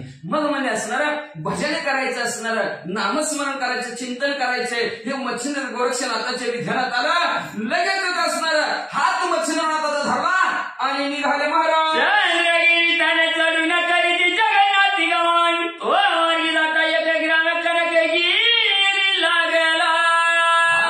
असं म्हणजे असणार दोघा एकमेकाने एकमेकाच्या हातात हात धरलेला आहे. हळूहळू हळूहळू हळूहळू निघालेले आणि निघाल्यानंतर चंद्रगिरी नावचं गाव दोघांनी सोडलं. जगन्नाथपुरीच्या ठिकाणी गेलेले म्हणजे ओडिसा एक जगन्नाथपुरी बंगालमध्ये आधी होती. तिथनं बंगालमध्ये गेली. जगन्नाथपुरी कुठं आहे गाव जगन्नाथ महाराजांचं ओडिसा आहे. त्या ओडिसामध्ये गेलेले आणि ओडिसामध्ये गेल्यानंतर कनकगिरी नावचं गाव आहे आणि त्या गावात दोघाच्या दोघं पोचली म्हणतात. सुरस बोलता झाला गोरक्षास बारे प्रारंभ क्षुधेस जठरा माझी दाटला. मच्छिंद्रनाथाची गावात स्वारी गेली. झाड झालीचे फुले माणूस झालीचे बोले. झाड फुलावून माणूस झाड वळखत येतात पाण्यावर माणसं वळखायची. मच्छिंद्रनाथाने गावाकडे बघितलं म्हणजे गाव तसं चांगलं इशिला गाव तर चांगलं दिसतंय म्हणजे पण मला लई भूक लागली बघ. मग तुम्ही म्हणला असं का म्हणला असं गाव सुरस चांगलं आहे का म्हणले असं मच्छिंद्रनाथ. ह्याच्या आदल्या दिवशी मच्छिंद्रनाथ आणि गोरक्षनाथ फिरत होती. एका गावात भिक्षाला गेले. अख्खं गाव मच्छिंद्रनाथ फिरले. भिक्षाच कोणी वाटली नाही मच्छिंद्रनाथ. प्रत्येक जण म्हणायचा गाड्यासारखा गडी लाख घरी तिथं पाणी काढली की भीक काय मागतो चला आमच्यात काम. अशी मच्छिंद्रनाथाला म्हणायला लागली. भिक्षात कोणी वाढली नाही. गेलो गोरक्षनाथाकडे मागायला. बोले गोरक्षनाथाकडे मागायला. गोरक्षनाथाकडे गेले. मच्छिंद्रनाथ म्हणजे बाळा भिक्षात कोणी वाढली नाही. कसं काय करायचं, कसं खायचं, कसं काय जगायचं. महाराज गोरक्षनाथ म्हणले तुम्ही इथं बसा म्हणले. भिक्षा मागून आणतो म्हणले. अरे नाही ह्या गाव आहे म्हणले ही लाखंडला म्हणजे ह्या गावाला म्हणजे याकडे भिक्षा वाढली ना म्हणजे मला तुझा तो नातोय. तुम्ही महाराज दिसतो बघाय बसा हिंद म्हणजे चमत्कार दाखवण्याशी नमस्कार कोणी करीतच नाही म्हणजे. भिक्षा वज यायचं ना आपल्या एवढ्या दोघांना एवढी आणतो म्हणजे. बरं जा बरं म्हणजे जा जा म्हणल्या बरोबर गावात गोरक्षनाथ गेले. एखादी घरी रिक्षा मागित नाही. आपलं हे असतं का दोऱ्याचं भिंडळ दोरा त्या दोऱ्याचं भिंडळ वर टाकलं असं गोरक्षनाथाने वर टाकलं. जिथं दोऱ्याचं टोक आहे का त्या टोकावर जाऊन उभा राहिलं गोरक्षनाथ. बाबा सुईच्या ते आपलं दोन्हीच्या टप्पावर उभारतोय. महान आहे बाबा बाबा खिशाचा टप्पा टप्पा टप्पा टप्पा गावातून सगळे आणू आणू बरबतचा ढिगाराच भरला तिथं. गोरक्षनाथाने उचलला मच्छिंद्रनाथाकडे आता कशी वाढली गावातली अहो ना चमत्कार दाखवा लागते त्याच्याशी माणसं बियत नाही ती लई माणसं असणारे इतर कलियुग आहे म्हणले म्हणून असणार मच्छिंद्रनाथ म्हणजे हे गाव त्याला आपल्याला चांगलं वाटतंय मागच्या गावात असा अनुभव आला असेल म्हणून मच्छिंद्रनाथ म्हणते इथं गाव चांगला आहे बाबा आणि ह्या गावात चांगला आहे म्हणले मग म्हणले असणार तू जा गावात रिक्षा माग मला पण लय भूक लागली आणि माझी असणारी भूक संपली कक्षय माझी घालून जोळी बारे संचरोनी वस्ती मेळी भिक्षा मागून वेळी क्षुधा माझी हरी भिक्षा कुठं मागायची ह्याचा सुद्धा नियम आहे वस्तीच्या ठिकाणी भिक्षा मागायची माणसं राहते तिथं भिक्षा मागावं लागेल काढात मागायची भिक्षा आणि भिक्षा बी मागताना कसं आहे घरच्या माणसाचा स्वयंपाक झाल्याशिवाय त्या घरी भिक्षा मागू नये शास्त्र सांगते आता तुम्ही गेला घरी स्वयंपाक झाला नाही भिक्षा मागितली काय मागायचं तुम्ही कुठं धान्य वाढू शकता पण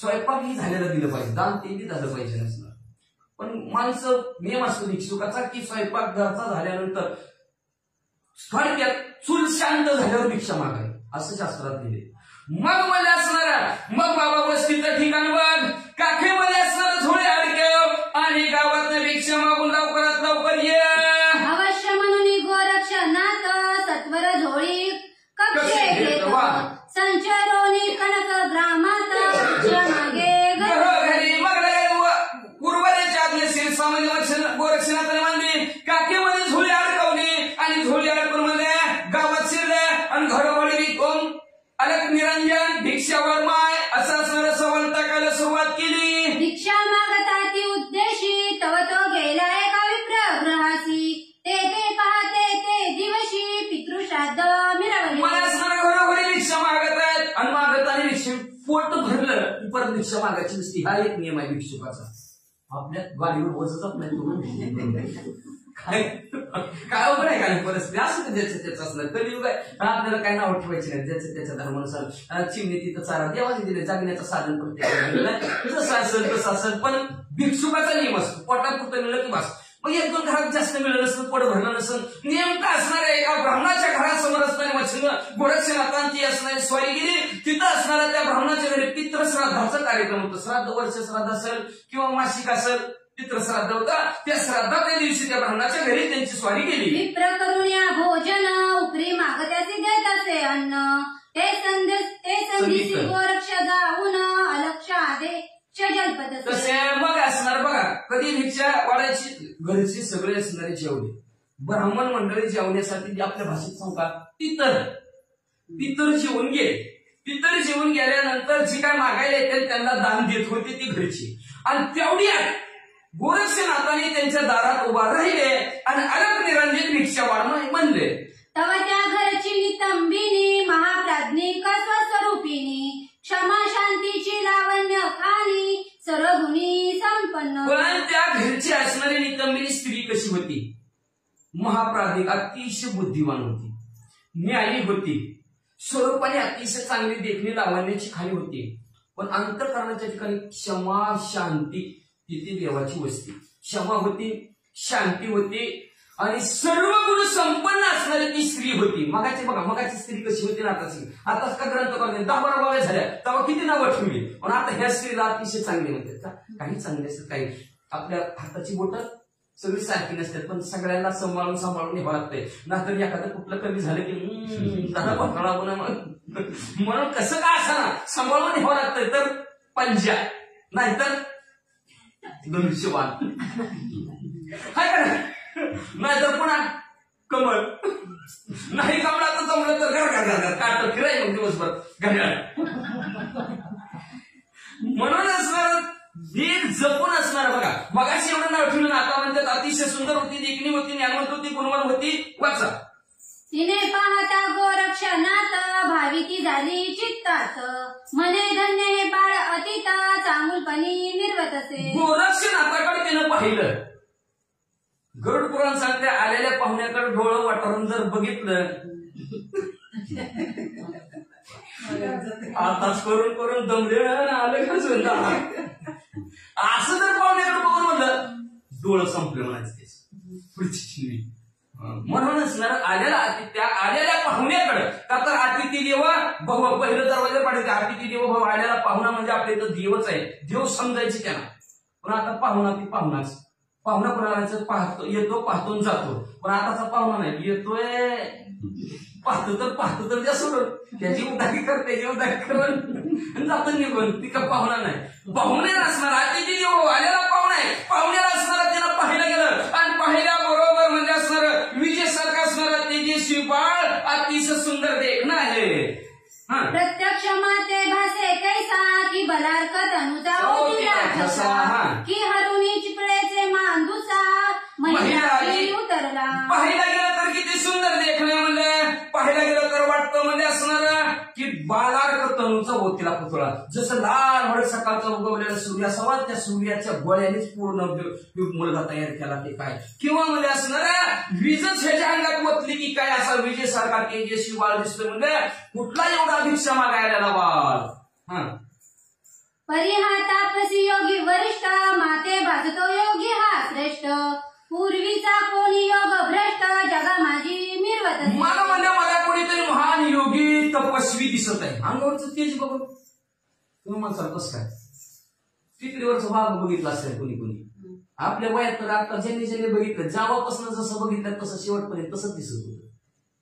का नव्हतं कोणाला जास्त कमी जास्त वाटलं का, जसं बघितलं तसं. मी तर जवळपासून 10-12 वर्षांना बघितलं होतं तर जसं आहे तसंच दिसत होतं मध्ये.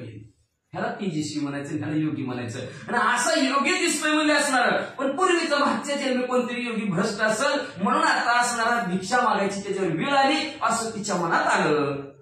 ऐसे जाणून लवड सवडी पात्री पदार्थ स्वकडे वाढी अन्न सामग्री अति तातडी घेऊन आली भिक्षे. आणि अशा प्रकारचा मनात असणारा विचार केला, आतमध्ये घरामध्ये गेली आणि आपल्या स्वतःच्या हाताने पात्रामध्ये जेवढे पदार्थ केलेले होते ते सवडचे सवड पदार्थ ताटामध्ये भरले आणि घेऊन बाहेर आली. खाजा करंजा पदार्थ घीवर पोळी भात शिरा कचोर पाल व्याधी सुकुमार परम मृदू भक्ष्य ते असणार अतिशय मृदू भक्ष्य होतं. भक्ष्य म्हणजे असणार मृदू म्हणजे असणार मऊ होतं, मऊ कडक अजिबात नव्हतं. काय काय होतं म्हणजे खाज्या होत्या, करंज्या होत्या, असणाऱ्या पोळी होती, भात होता, शिरा होता, एवढंच नाव कचोरी होत्या, पुऱ्या होत्या. वाचा चोटी मुगदाळ बुंदी विशेष. वाचा चोटी मुगदाळ बुंदी विशेष पूर्ण पोळ्या विस्तीर्ण पात्रास घाऱ्या पुऱ्या पंचमधुर रस श्रद्धा पूर्ण ठेविल्या. मुगदाळ होती, त्या मुगदाळीची असणारी केलेली बुंदी होती. एवढंच नाही, पोळ्या केलेल्या होत्या, निवदावली नव्हत्या, पूर्ण ताट भरलेलं पोळी होतं म्हणजे त्या. आणि म्हणजे त्या असणाऱ्या पोळीवर म्हणजे घाऱ्या पुऱ्या होत्या आणि पंचमधुरस त्याच्यावर होते. ते दूध दही तूप असणार सर्व त्या पोळीवर लावलेलं होतं म्हणजे, आणि श्रद्धापूर्वक ठेवलेले होते.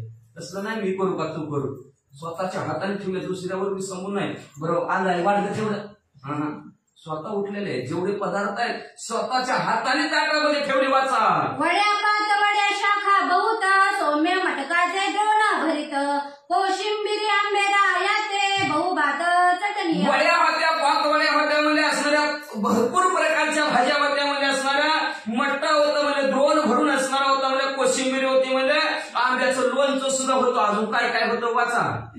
कढी सांबारे वडे त्यात सार आमटी चणचणीत नाना द्रोण भरुणी घृत मेत कुटारी वाढी.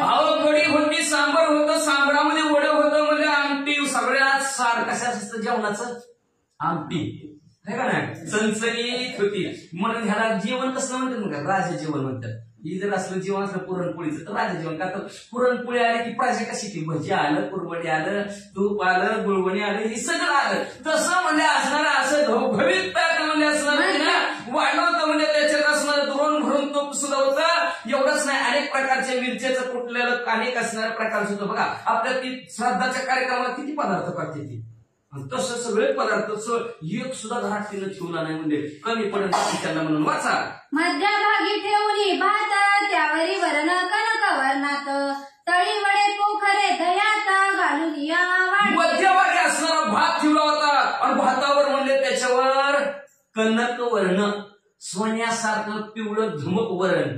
आपल्या पाणी तिकडं डाळी तिकडं पिवळं धमक असणारं वरण, सोन्यासारखं असणारं वरण होता. आणि त्याच्यात म्हणजे असणारं दह्याची एक असणारी प्लेट त्याच्यात वडे टाकलेले होते. ऐसिया परिषद सांन गवगविता पात्र वाढून श्री गोरक्षा पुढे ठेवून नमस्कारी. अशा प्रकारे षडरसांना 6 रसाने युक्त आंबट गोड तिखट खारट गोड हे अशा प्रकारचं 6 रसाने युक्त अन्न ताट भरलेलं मच्छिंद्रनाथ गोरक्षनाथाच्या जवळ ठेवलं आणि आवडीने प्रीत म्हणजे आवडीनं गोरक्षनाथाला काय म्हणू लागले. गोरक्ष पाहता पात्र सुरसा मनी वाटला परमहर्ष चित्ती मने त्या नितंबिनीस धन्य धन्य. गोरक्षनाथाने ताटाकडे पाहिलं गेलं बघितलं बरोबर चित्ताच्या ठिकाणी आनंद वाटला. एवढं वर्ष झालं असं खायला मिळलं नाही पण असं चांगलं खायला मिळून बरं वाटलं आनंद वाटला आणि त्या आईला म्हणला जिनं वाढलं त्याला लगेच आशीर्वाद दिला. धन्य धन्य माऊली म्हणला आहे का नाही. म्हणून लक्षात ठेवा ज्याने खायला गेले खाऊ घातल्या अन्नदान केले त्याला जरी एखाद्याने नाव ठेवलं चांगलंच केलं मंगलच केलं तिखटच केलं खारटच केलं तरी ज्या ठिकाणी जाऊन बसलेला आहे आणि ज्या ठिकाणी बसून त्याने तिथले पृथ्वी तृप्त झालेली असते तर ती पृथ्वी त्या अन्नदान देणाऱ्याला आशीर्वाद देऊन जात असते. तसा लगेच गोरक्षनाथाने डायरेक्ट लगेच धन्य धन्य आई साहेब आहोत तुम्ही असा आशीर्वाद दिला. आम्ही कोठील कोण नोहेष्ट सोय रे जन आम्हासाठी सिद्ध करून पात्र वाढून म्हणायला लागला आम्ही कुठलं कोण तुमचं सोय जगत आहे रे. आज का म्हणजे असते आपल्या सोयीला आले की कुठं असते आपल्या घरात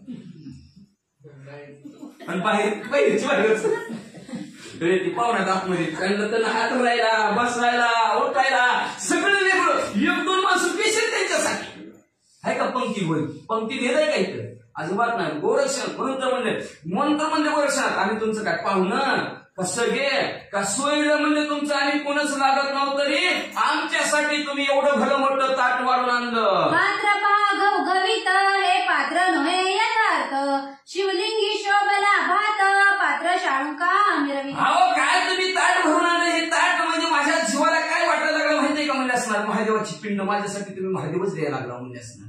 हे असणार भात म्हणजे असणार महादेवाची पिंड आहे आणि त्याच्यावर वरण जे होतं ना तुम्ही ती पिंडावरची साळुंका असते का एवढं ठेवलेलं ती साळुंका म्हणजे तुम्ही माझ्यासाठी महादेव रूपी ताट आणलं असं गोरक्षनाथ म्हणू लागले. नाना पदार्थ प्रकरण ते शिवासी अपार सुगम की शिवला खोली ढासळून शाळुका ते मिरविली. नाना पदार्थ त्याच्या बाजूला म्हणजे असणार आहे अरे ती काय भजे कुरवडी काय असेल ती असणार घाऱ्या पुऱ्या बुंदी ही जी काय असणार आहे ती म्हणजे असणार अतिशय सुंदर शिव लाखोली ढासळलीच की काय असं आम्हाला दिसू लागलंय. एवढं सुंदर असणार अन्न म्हणून अन्नाची निंदा करायची नावं कधीच ठेवायचं नाही. कसलं का असणार नीट खायचं आणि यदा कदाचित जर एखाद्या खाताने अन्नाला नावं ठेवत असलं तर वळखायचं ही बाहेर चढून आहे गप आपलं ताट उचलावून झाकून ठेवावं. सकाळ उठल्यावर ती शिळ मनाने खाऊन नीट कामाला जाणार.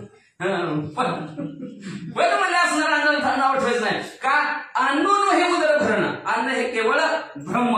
मग ब्रह्म कोण आहे शिवाय महादेवी आहे मग ती महादेवीची जी उपमा अन्नाला दिली.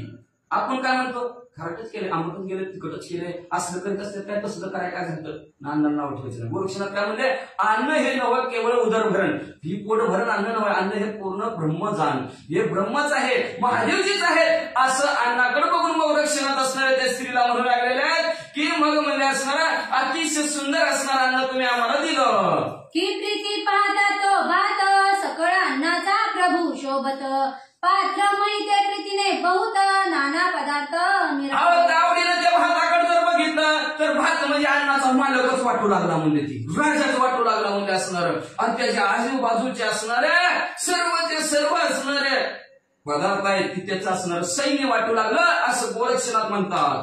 तरी शाकनो एक कृतना मेळ खाजे मंत्री दिसे सबळ मौळी छत्र ते जाळ वरान्न हे मिरव म्हणजे असणार त्याच्या भाताच्या भोवती जी काय भाजी आहे ती भाज्या म्हणजे असणार सर्व असणारा सैन्यांचा मेळा आहे म्हणजे त्याच्यामध्ये असणार ती खाज्या म्हणजे त्याच्यात असणार ती करंजे आहेत ना ती करंजा म्हणजे मंत्री दिसू लागल्यात म्हणजे असणार त्या राजाचं आणि ती भाताच्या वर पिवळं वरण टाकलं का ती म्हणजे राजाच्या डोक्यावर छत्री धरली की काय असं सुगम ताट दिसू लागलं. कैसा भास भासुनी हृदयी पात्र कक्ष जोडीत ठेवी आशीर्वचने तो शौनी बाई जाता झाला.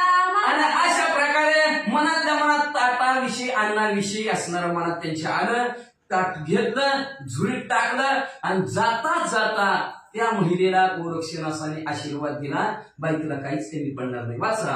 चित्ती मने उदरा पुरते प्राप्त न झाले माते आता वेचून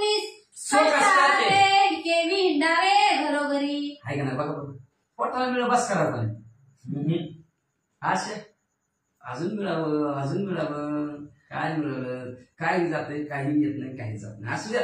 मग म्हणजे गोरक्षनाथाने विचार केला, म्हणजे एका घरी भिक्षा मागितली, दोघांच्या पोटापुरतं मिळालं. एवढ्यात गुरुचं पोट भरणार आहे, माझं पोट भरणार आहे. आता कशाला शरीराला कष्ट, ह्याच्या घरी जाण त्याच्या घरी जाण, त्याचं काय बी कशाला ऐकून घ्यायचं, काय गरज आहे म्हणजे असणार, कशाला शरीराला कष्ट, म्हणजे बस झालं पोटापुरतं मिळालं, लगेच गोरक्षनाथ कुठं निघाले. ऐसा विचार करून चित्ती दिले श्री गुरु मूर्ती भिक्षा जोळी कक्षेतून निघुती काढून देवी. असा मनात विचार केला, नीट जिथं श्री गुरु बसले तिथं गेले, गुरुचे असणार पैंजणवर घातला आणि झोळी गुरु समोर ठेवली. प्रत्यक्ष तपमोळी विकासू पाहे झोळी तव त्यांना सुंदर परिमळी निज दृष्टी असणाऱ्या झोळी समोर ठेवली. तपामध्ये श्रेष्ठ असणाऱ्या वचनात झोळी उघडून बघितली तर अन्न दिसलं बरोबर. मग ते घेऊन आपले पासी भोजन करी योगीद्र तापसी अन्न स्वादिष्ट रसनेसी लागता भक्षी आवडी. अशी झोळी उघडली तर घमघमाट वासाला, म्हणून दरवाजा बंद करून ठेवला. मग म्हणले ताट वाढले बरोबर, ताट वाढायचं का नाही मग अशी, म्हणजे आता आले मग आले म्हणजे ताट फिरू सांगते, ताट अजून तिथंच आहे. मग शिरनाथाने बघितलं घमघमाट वासाला, मला आले वासाला, पण म्हणलं वाचले गेला म्हणजे तुम्हाला वासायला दरवाजा बंद कर असू दे. मग म्हणजे घमघमाट वास असणारा आल्याबरोबर मग शिरनाथाने वास आल्याबरोबर झोळी उघडली तर स्वादिष्ट असणारा अन्न दिसलं. गोरक्षनाथाला विचारलेलं नाही, बरं खायचं काय, तो खाल्लं काय, गप्पा खायला सुरुवात केली. माझी कवळ करिता रसना न लावी दंता म्हणे तर की होतील आता लवळ सवडी लोटीत मग असणाऱ्या एक गाल घातला की असणार मुखात घालायचं, दाताने चावत नव्हतं, घट्ट दिशी. उशीर झाला तर त्याच्यात वाटली व्हायची अजून ती गोरक्षनाथाची, म्हणून सर्रा ढकलत राहिलं. जठर भांडारी करुणी भरते आणि तिचे नाही पुरते परी सर्व पदार्थ कामना युक्त वडा प्रिय मिरवला. जठर रूपी असणारं भांडार भरून गेलं त्याचं, ती भात असणारं पोट सगळं भरलं, पण असणार आणि इच्छा पूर्वच राहिली. माणसाला वाटतं की जेवता जरा ताटाकडे बघायला काय द्यायचं काय टाकून टाकावं. मग म्हणजे असणार अशी अवस्था मच्छिंद्रनाथ झाली. मग मच्छिंद्रनाथ पोट भरून जेवले, जठराग्नी शांत झाला, तरी मच्छिंद्रनाथाची कामना इच्छा राहिली. म्हणजे वडा लई आवडलाय म्हणजे परी पदार्थ अपूर्वपणी कामना येते राहिली मनी की वडा आणि काचता भोजनी चांगुलपणा मिरवितो. अपूर्वपणे पदार्थ आहे, पूर्वी कधी बघितलंच नव्हतं, म्हणजे काय अपूर्व असणार पदार्थ आहे, सर्व खाल्ले पण मनात इच्छा राहिली म्हणजे असणार.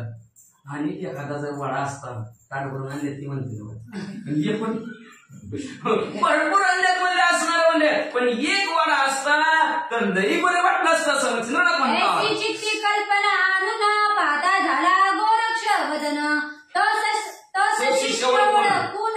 बोलता झाला गुरु. मग अशी चित्ताच्या ठिकाणी कल्पना केली मच्छिंद्रनाथाने, एखादा वडा असता तर लई बरा झाला असता. आपल्या ठिकाणी ताट झाले, बस तू ताटावरच ध्यान ठिकाणा ना आणते तसं पुसून वाढणारा काय वाटतंय देवा काहीतरी अजून लाजते हे का नाही, ती पुढचं लगेच ओळखत लाजलाय टाका सोडा तिच्याकडे, ती नको म्हणते पण टाक खाते. मग तसं असणार मच्छिंद्रनाथाने गोरक्षनाथाने ओळखलं, मला असं का बसली आहे, झोळी पुढे सारणार, ताट मागं सारणार, काय म्हणा त्यांची इच्छा आहे. मग विश्वंभर परिहारच न लागेल, मनातलं अंतर गोरक्षनाथाला मच्छिंद्रनाथाच्या कळलं आणि ओळखून काय म्हणू लागले. वाचा म्हणे महाराजा तपोधना कवन कामना आली मना तो अर्थ उघड दावणी वचना आम्हा कार्या निरोप. तपामध्ये श्रेष्ठ असणार तपाचं तपरूपी धनाचं दाखवलं ज्याच्याकडे असं मच्छिंद्रनाथा तुमच्या मनात काही इच्छा आहे म्हणजे दाखवा म्हणजे आम्हाला प्रकट करून म्हणजे असणारा आम्ही तुमची ती इच्छा पूर्ण करतो, तुमचं काम करतो असं गोरक्षनाथ म्हणतात. एरू म्हणे गोरक्ष नंदना कामना वेदिली माझी आम्हा आणि वळा सता भोजना तृप्त चित्ती मिरवतो. मग मच्छिंद्रनाथ म्हणू लागले, गोरक्षनाथ नंदना माझ्या मनामध्ये एक इच्छा आहे. ती इच्छा आहे की अजून जर जेवणात वडा असता तर माझी तृप्ती झाली असती, तृप्तीची ढिकर दिली असती, पोट भरल्यासारखं वाटलं असतं. पण आता पोट भरलंय, पण एक वडा असता तर पोट भरल्यासारखं वाटलं असतं असं मच्छिंद्रनाथ म्हणते. ऐसे कुणी गुरुचे चोज म्हणे गुरु राजा महाराज आत्ताची वडा मुनी सहज तुम्हा प्रती देईन मी. असं गुरुचं बोलणं ऐकल्याबरोबर गुरु घरी महाराज आत्ताच वडा आणून देतो तुम्हाला आणि सहज आणून देतो म्हणजे असणारा. आणि पुन्हा काय म्हणतात मला का माहितीये का, तुम्हा प्रति देईन मी देईन म्हणते. मी म्हणायचं नाही कधी, मी केलं मी करतो मी आणायचं नाही कधी. मी म्हणलं की संपला रस्ता तळाला गेल्याशिवाय राहतच नाही. गोरक्षनाथ काय म्हणतात माहिती का, मी आणून देतो. आता मी शब्दामुळे मच्छिंद्रनाथाला गोरक्षनाथाला मी आणून देतो म्हणल्यामुळे आता गोरक्षनाथाला किती ताप करून घ्यावं लागतंय, लक्ष देऊन ऐका. ऐसे म्हणून तात्काळिक उठता झाला तपोनायक विप्रभू येऊन इथे मारी हाक गोरक्षतो. अशा प्रकारचं म्हणजे मी आताच्या आता आणतो, लगेच उठलं आणि ज्या घरी वाढलं होतं का ताट त्याच घरी आलं. येऊन गोरक्षनाथाने मोठ्याने आवाज टाकला, अलक निरंजन भिक्षा वाढ माहे असा आवाज टाकला आणि टाकल्याबरोबर आणि कवडा दे तत्वता मम गुरुची कामना असे चित्ता तृप्ती असता ते पावेना. मग म्हणजे असणारे माया आहे का, आणि एखादा वडा द्या म्हणजे आमच्या गुरुजींनी सांगितलं गुरुची इच्छा म्हणजे मग तुम्ही जर वडा जर दिला ना तर आमच्या गुरुचं पोट भरते बघा. त्यांची तृप्त असणार आत्मा आहे, तर तुम्ही असणार एखादा वडा दिला तर बरं होईल वाई साहेब असं गोरक्षनाथ म्हणतात. तव ते बोले नित्तबिनी आलासी गुरुचे निमित्त करोनी परेस काम सविता स्वच्छ पापणी हृदय पात्री हे लावे. मग म्हणलं बाळा तू आला, कळलं की तुझ्या वाटात एक आहे पोटात एक आहे. मागायचं असते कुणाला, खायचं कुणाला असते, आईला, आणि चिमटा कुणाला किती लेकराला. बरं सांग तू सांग, फोनवर आवाज येते बाजूला, तू सांग. तसं ती म्हणायला लागली बाबा खायचंय तुला आणि गुरुचं नाव पुढं करतो काय म्हणजे असणारे. अरे तुला काय वाटतं का म्हणजे असणार, तुझ्या इच्छा तुझ्या चित्ताच्या ठिकाणी म्हणजे सोयीचेपणे असणारं मागायचं, हृदयाच्या ठिकाणी म्हणजे असणार तसं तुझ्या हाय कळलं म्हणजे तुझी इच्छा पूर्ण करण्यासाठी तू गुरुचं नाव पुढं करतोस. माते दावणी गुरु भक्ती कामने करू पासी तृप्ती तस्मात सकळ अर्थ कळू आला चित्ती मला लागी जाणं पा. मला कळलं रे बाबा, कळलं तुझ्या म्हणजे मनात काय आहे ती म्हणजे असणार. तू गुरुचं नाव पुढं करून आणि मला गुरुभक्ती दाखवतो, आमच्या गुरुनं सांगितलंय आणि आला गुरुचं नाव घेऊन गुरुची भक्तीमध्ये लय तरबेज आहे असं जगाला दाखवण्यासाठी आलास म्हणजे मला गुरुभक्ती दाखवाय. पण कळलं की म्हणजे तुझ्या मनात काय ती म्हणजे असणार, तुलाच खायचंय ते सांगतो का काय आणि गुरुचं नाव करायला लागला काय असं ती स्त्री म्हणू लागली. एरू मने जननी ऐसे कामनी वेदने नाही मानस गुरु इच्छा काम उद्देश पावाला तव ठाया. आई साहेब तसं नाही हो, तसं नाही. मला काय गरज नाही, मला काय खायचं नाही, माझं पोट भरलंय. खरं सांगतो तुम्हाला म्हणजे असणार आमच्या गुरुचीच इच्छा आहे आणि ती इच्छा तुमच्या समोर प्रकट केली म्हणजे असणार. माझ्या मनात तसं काय नाही हो म्हणजे असणार, गुरुची इच्छा आहे म्हणूनच मी इथं आलोय असं पुन्हा गोरक्षनाथ म्हणू लागले. तवती बोले प्रनंदिनी गुरु अर्थ कामना मनी वेदरी म्हणतो तरी प्राज्ञी वचन माझे ऐकावे. ती असणारे ब्राह्मणी बोलायला लागली म्हणजे बा तू असणार गुरुची भक्ती दाखवण्यासाठी आला, गुरुनं मागितले म्हणतो गुरुची इच्छा पूर्ण करण्यासाठी आलाय म्हणजे बरं असू दे म्हणजे, पण मी काय बोलते ते ऐकून घे, लक्ष दे असं ती ब्राह्मणी म्हणू लागली. अगाम भक्तीचे प्रसंगे करून तू ते दिदले वाढून पुन्हा लासी मागून तरी ते माझ्या परिस्थितीनुसार तू पहिल्यांदा आलास, वाढ भिक्षा नाही म्हणलास, मी भक्तिक अंतःकरणाने तुला पहिल्यांदा वाढलं. बघा तू दुसऱ्यांदा बी आला, आता काय फुकटच आहे काय? आपण सरळ म्हणतो तुझ्या बापाने ठेवलं काय म्हणतो, पण आपण बी आणि एकदा दिलं आमच्या परिस्थितीनुसार दिलं. आता तू सारखाच येतो म्हणल्यावर काय तुझ्या बापाने ठेवले का आमच्या बापाने ठेवले? आपण सरळ तसं म्हणतो ना. तो सती म्हणले बाबा आता काय फुकटच आहे का आमच्या घरी म्हणजे असणार? एवढं जमवायला एवढं करायला लई कष्ट करावं लागतंय बाबा वड्यासाठी. 6 वाजल्यापासून आपण वाचा. हेरू म्हणे तरी त्यास काय लागते सांगा मास, त्याची देऊनी तू ते खास वडे जाणं इच्छितो. गोरक्षणात म्हणजे आई साहेब काही बी करा पण वडा पाहिजे, त्याच्यासाठी काय लागते सांगा आम्हाला. म्हणजे तुम्ही पाहिजे काय मागेल ती मागा ती देतो, पण आमच्या गुरुला एक वडा द्या. रे म्हणे गुरु भक्ती माते दावणी पावला सक्ती, परी वडे अन्नावरती पाहिजे ते डोळा काढून देई का. मग असणारे ती म्हणला तू स्त्री म्हणली ती ब्राह्मणी गुरुभक्ती दाखवाय मला आलास का म्हणजे असणार? तर त्या गुरुभक्तीमध्ये काय शक्ती आहे काय ताकद आहे तुला माहितीये का? म्हणजे ती शक्ती बी ताकद बी मला दाखव म्हणजे असणार. गुरुची भक्ती आणि गुरुची शक्ती तुझ्याकडे जर असेल तर वडील हे राहणार त्यांच्या इच्छा पूर्ण करण्यासाठी, तर त्या वड्याच्या बदल्यात मला डोळा दे असं तिनं मागितलं. एरू म्हणे काय कठीण चक्षु कामनी वेदले मन, तरी चक्षु आता देईन जाण उशीर नसे या कार्या. मग गोरक्षनाथ म्हणले काय काय अवघड मागितलं बाई? बरं झालं गोरक्षनाथ म्हणलं माझ्या जवळचं मागितलं. लांबच्या एखाद्या म्हणलं असतं दे 10 रुपये म्हणलं असतं पैसे कुठं 20 रुपये वडापाव खायचं म्हणलं तर 10 रुपये लागतात. म्हणजे 20 वडा म्हणलं तर 5 रुपये 5 रुपये बी नाही त्याजवळ. म्हणजे म्हणून म्हणलं काय मागून मागून काय अवघड मागितलं का? तर पैसे अडकणं कोण भिक्षा वाढत म्हणलं तर खायची पण ती भिक्षा कशी फक्त खायची भिक्षा अन्नाची भिक्षा मागायची ना. ती काय अन्न नको रुपयाच द्या.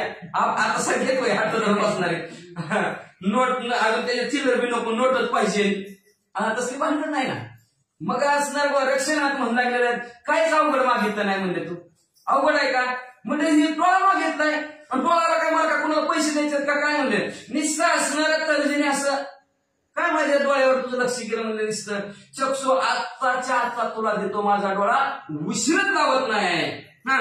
ऐसे गुरुने केले कौतुका तत्काळ अंगुळी अनामिका, चक्षुद्वारे घालून देखा बाहेर काढले बुबुळाते. असं बोल काहीच उशीर नाही. कुठं तू काही मागितलं काय अवघड मागितलं नाही, अतिशय सोपं मागितलं. डोळा दे बरं झालं म्हणजे असणार. लगेच तर्जेनी अशी बुबळाच्या ठिकाणी घातली घाप दिशी घातली की असा डोळा हातात घे माय. बबुळ गोळ वामन करत तटी ठेविता लोटतला, रुधिर पाटी जैसा नगी जरा लोटी अकस्मात उदगवला. लगेच बुबळ असणारा गोळा सहित उजव्या हातात ठेवला आणि चितलं बुबळ असणारा कालत तिथून असणारा जसा नदी व्हावी तसा रक्ताचा पाठ वाहू लागला. किमांदर नदी स्वर्गाहुनी उत्तरे मणिक कर्णीचे जीवनी, तन्मयाचे चक्षुरद्वार राहुनी लोट लोटला हृदय. जसं असणारा मंदाकिनी नावच्या मंदरागार नदी मंदरागार म्हणजे आणि ती जशी मणिकर्णीला येऊन भेटावी तसा तिचा लोट आहे तसा रक्ताचा लोट म्हणजे पाठ डोळ्यातून चालू झाला. म्हणावी ती रुधिर नोहे शक्ती, दाऊ पातली गुरु भक्ती, विप्र कामना पात्र भरती, जीवन भागीरथी दाविली. ती म्हणजे असणार रक्त म्हणजे असणारे रक्त नव्हे, ती असणारी गुरुची भक्तीची शक्ती असणाऱ्या मच्छिंद्रानं गोरक्षनाथाने इथं असणारी दाखवली म्हणजे असणार. आणि मग म्हणजे एवढंच नाही जीवन भागीरथी, जीवन रूपी भागीरथीच गोरक्षनाथाने इथं अवतरित केले असं ग्रंथकर्ते म्हणतात. काटे जाय हेलन भाव, ती सागरची मिरवली ठेव, ततर्थ जीवन भागीरथी राव, गोरक्षनगीची आणि हे मध्ये असणारा जसं एखादी असणारी गंगा समुद्राला जाऊन मिळावी सागराला जाऊन मिळावी तशा प्रकारचं म्हणजे असणार हे शक्ती रूपी असणारं रक्त म्हणजेच असणारं जीवन गोरक्षनाथाची गुरुभक्ती. ही गुरुभक्ती म्हणजे असणाऱ्या रक्त रूपी असणाऱ्या डोळ्यातून असणाऱ्या बुबळातून गळगळ वाहत असणाऱ्या गुरुभक्तीला जाऊन मिसळावी असं दिसू लागलं. असो ऐसे तेने रुधिरा लोट लोटला महावीरा, ते पाहुणी चिंता तुरा प्रेम जाया मिरविली. आणि अशा प्रकारचं असणारं डोळ्यातील रक्त असणाऱ्या स्त्रीनं बी बघितलं आणि रक्त असं गळगळ गळगळ वाहत पृथ्वीवर असं जमिनीवर वाहू लागलं रक्त म्हणजे असणार. जेव्हा त्या स्त्रीनं बघितलं काळजीच करायला लागली. म्हणजे काय झालं? रुधिर वाता बडबडाट मही लोटला रक्तपाट खंडनानो हे परमचाट भूषण मिरवी लोकांते. ते रक्त मुबळातून वाहू लागला. असंच असणारा जमिनीवर पाठच्या पाठ रक्ताचा वाहू लागला. बंदच व्हायला तयार नाही ते रक्त. आता तिथं काय मला माहिती का पट्टी बांधायची का काय कोणाचं रक्तच बंद होईना म्हणजे असणारा जणू काय असणार पृथ्वीनं मळवटात लावला की काय असं दिसू लागले. तरी तो पाता रुधिर पाट नोये धरा देवीचा शुद्ध मळवट भाळीच्या चूर्णी कुंकुम पाट भूषण मिरवी लोकांचे. जणू म्हणजे ते रक्ताचा पाठ पृथ्वीवर व्हायला जणू काय म्हणजे एखाद्या पृथ्वीने असणार शुद्ध असणार कुंकवाचा मळवटच भरला की काय अशा प्रकारचं किंवा असणार मळवट भरून कुंकवाचा ह्या जगताला भूषण दाखवायला लागली की काय अशा प्रकारचं दिसू लागलं. ऐसी ती विप्रदारा पाहून लज्जित झाली अरिष्टपणा परमचित्ती खोच मारण सदना माझी परतली. अशा प्रकारची असणारी त्या गोरक्षनाथाची अवस्था त्या ब्राह्मणीनं पाहिली गेली. मान खाली घातली लाजल्यासारखी झाली अतिशय खिन्न दुःखी झाली आणि आपल्या असणाऱ्या घरात गेली. चित्ती म्हणे हा कैसे बोलता झाले विप्रयासे धन्य हाय कशिष्य असे जगा माझी. चित्ताच्या ठिकाणी म्हणायला गेले उगाच उगा बोलले बाबाला मला काय माहिती डोळा काढून देईल म्हणजे उगाच उगा बोलले म्हणजे धन्य हा एक शिष्य आहे जगताच्या ठिकाणी असं गोरक्षनाथाला म्हणायला लागली म्हणाल. अहा कैसे केले दर्यपण बोलाताची काढला जेणे नयन परिती आपुनी भय संपन्न मालवण किती धीर म्हणजे माणसाकडून किती ताकद किती शक्ती कसला असणारा धैर्य आहे म्हणजे त्याची असणार.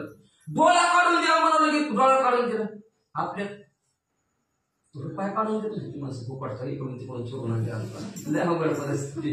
मग म्हणजे असणार एवढं धीटपणा म्हणजे असणारा डोळा काढून द्या म्हणजे बरोबर असणारे आणि डोळा काढून दिला म्हणजे अशी भीतीनं व्यापून गेलेली मनात त्या मनात बोलू लागली.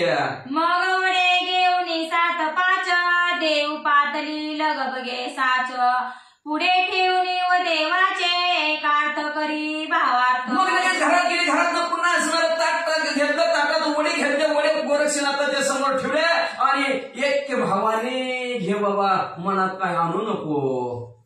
उपरी जोडीनी उभय पाणी विनंती करी अमल नवदनी म्हणे महाराजा सहजवाणी शब्द माझा उद्या. हात जोडलं गोरक्षनाथाला हात जोडून म्हणू लागली महाराज विनंती करावर का माझ्यावर सुकून म्हणजे मला तर सहज बोलायला गेले व डोळा काढून दे मला काय माहिती तुम्ही डोळा काढून द्या सहज आपण सहज बोललो मनाला लागले आता तुमच्या मनाला लागला आणि तरी काय करू असं असणारी स्त्री हात जोडून म्हणू लागली.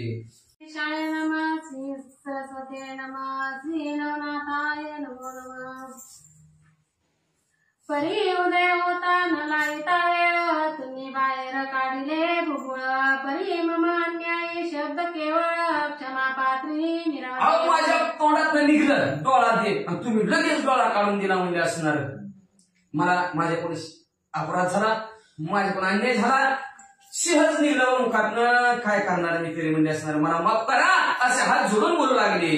तुम्ही कृपाळू संपूर्ण अभ्यासता अंगी क्लेश धरुणा परी तुके दुःख पराकारण देवसे वाटे. तुम्ही असणार अतिशय कृपाळवत म्हणजे असणार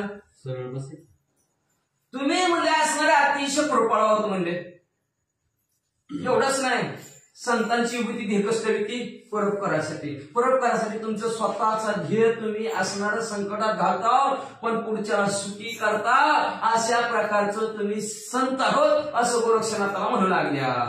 कमा करी असत समयी घ्यावया मित्रा इच्छा घेत हृदयी परी ते दुःख प्रवाही कदा काळी मिळेना.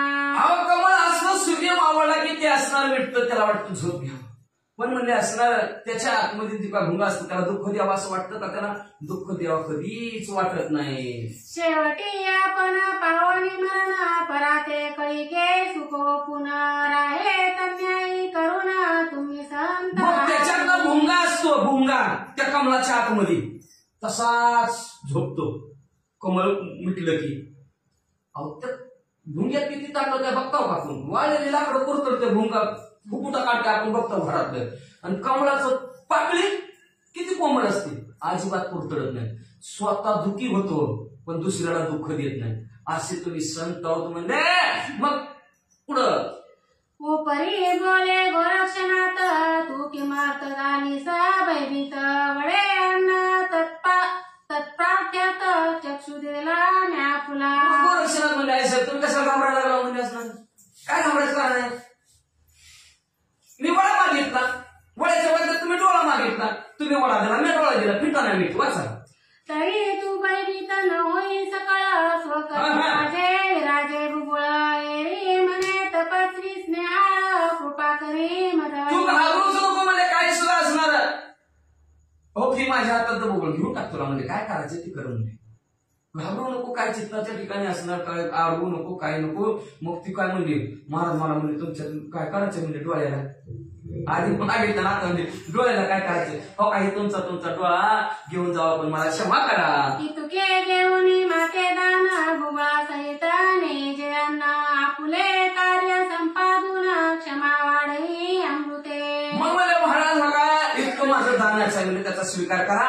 ही वडे विनयान वडाबरोबर तुमचं बुबुळ बी घेऊन जावा म्हणजे असणार. महाराज माझ्यावर कृपा करा म्हणजे असणार, एवढं तुमचं कार्य करा आणि मला क्षमा करा.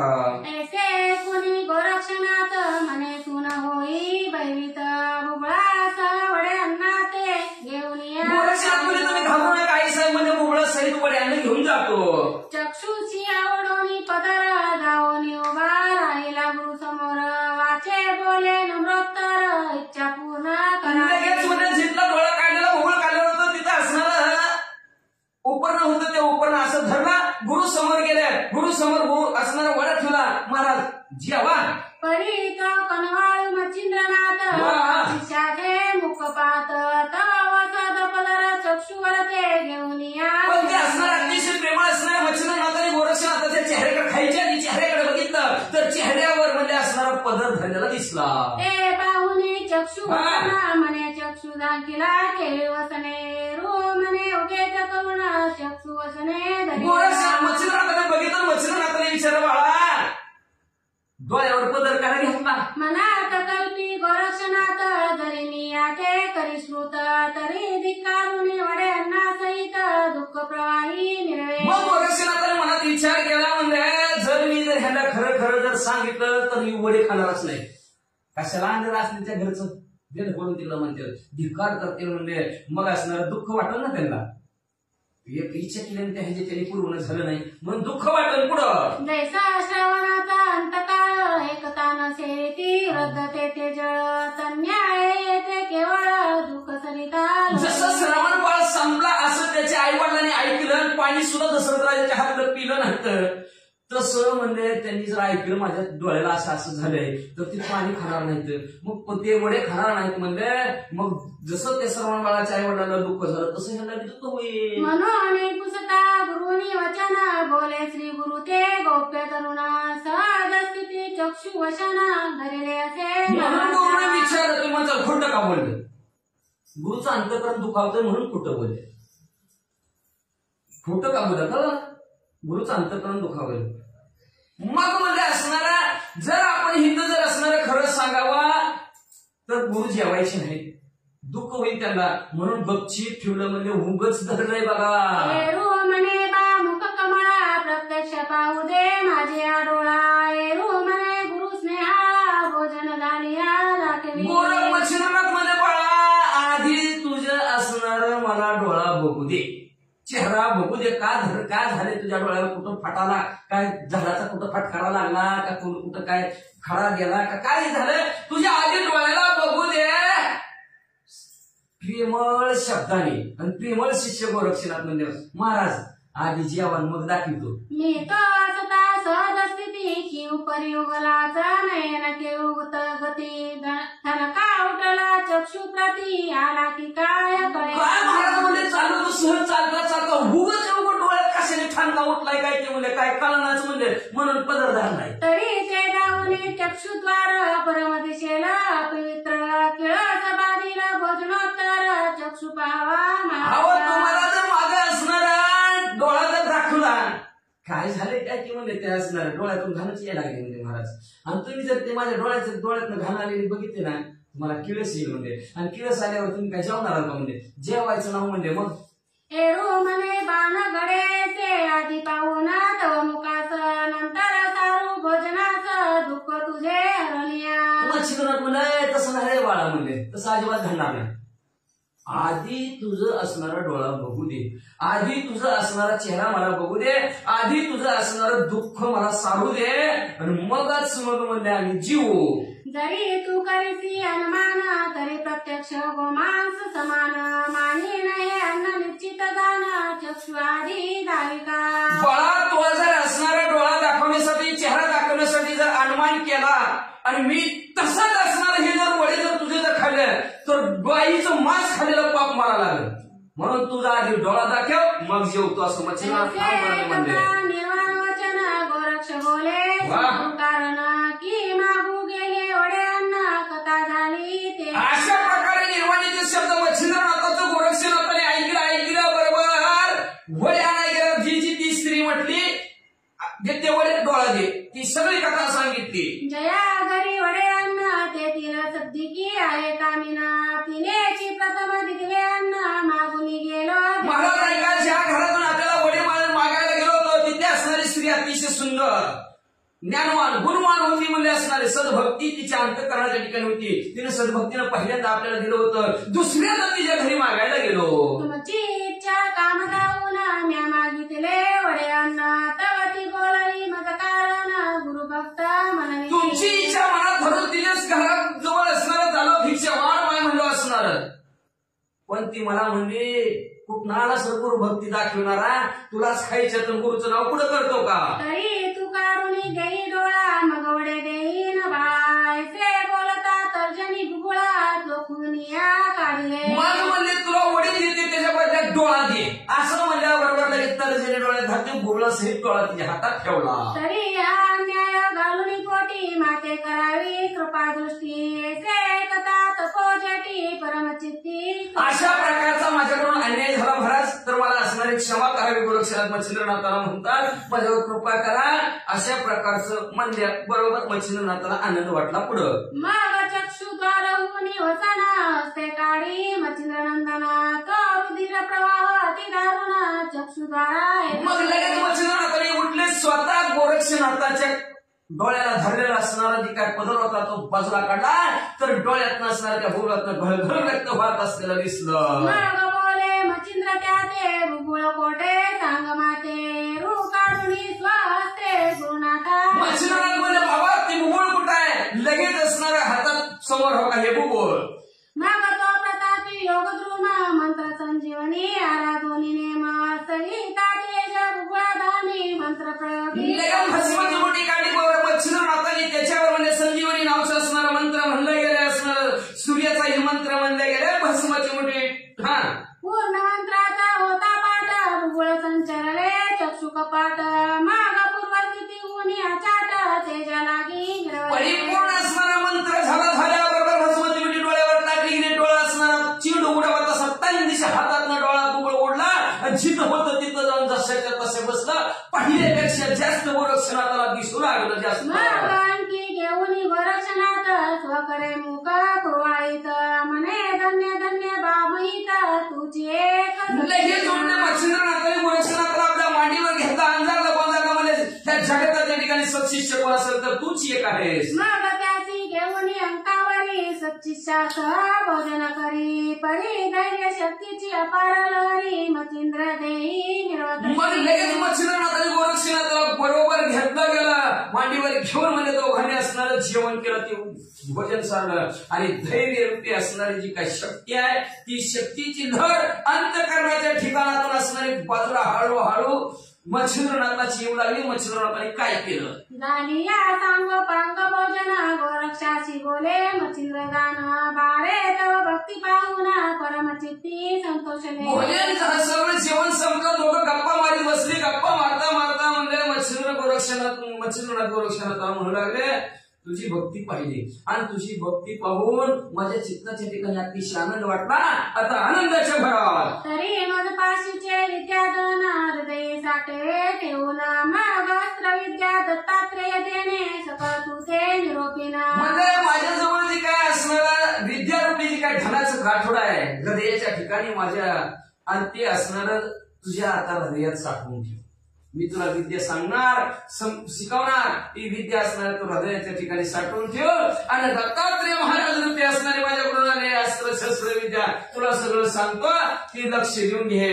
तरी तुला विद्या साबरी सबळ ती विद्या अर्पिले सकळ एक मास करुणी वस्ती स्थळ विद्येचा अभ्यास केला पाहिजे. सर्व शाबरी नामचं कवित्व आहे, ती हे असणारे शाबरी नामचं कवित्व ते सर्व शिकवलं म्हणले असणार. एक महिनाभर असणार तिथं वस्तीच्या ठिकाणी त्या गावात कनकगिरीच्या ठिकाणी राहिले आणि सर्व विद्याभ्यास मच्छिंद्रनाथाने गोरक्षनाथाला शिकवला, अभ्यास करून घेतला.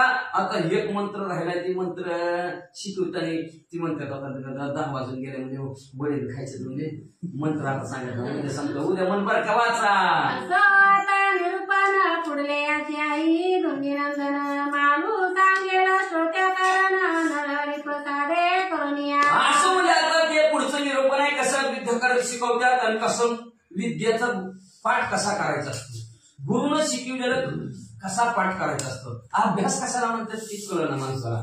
अभ्यास म्हणजे एखादी वस्तू पुन्हा पुन्हा करणे, त्याला म्हणतात अभ्यास. आता अभ्यास गोरक्षनाथ करते, कसे करतील आणि ते अभ्यास केल्यानंतर परीक्षेत पास कसं होतील उद्याच्याला कळणार आहे. कशा करणार, कोणाच्या रूपात कळेल, गहिनीनाथाच्या रूपामध्ये कळेल. सुंदर गोड कथानक असणारं पुढच्या अध्यायाच्या ठिकाणी ते असणारा कथानक तुम्हाला हरिवंशातील असणारा मालूचा मुलगा, दोन्हीचा मुलगा असणारा मालू सांगतील. दक्षिण नायका श्रोते मंडळीला विनंती करतात ते त्यांच्या सुखरूढ शरण केले आणि शरण जाऊन ह्या अध्यायाचं कथानक संपवितात. भक्ती कथा सार समंत रक्षकावर किम्यागार सदा परिसोद बाळी पंचुर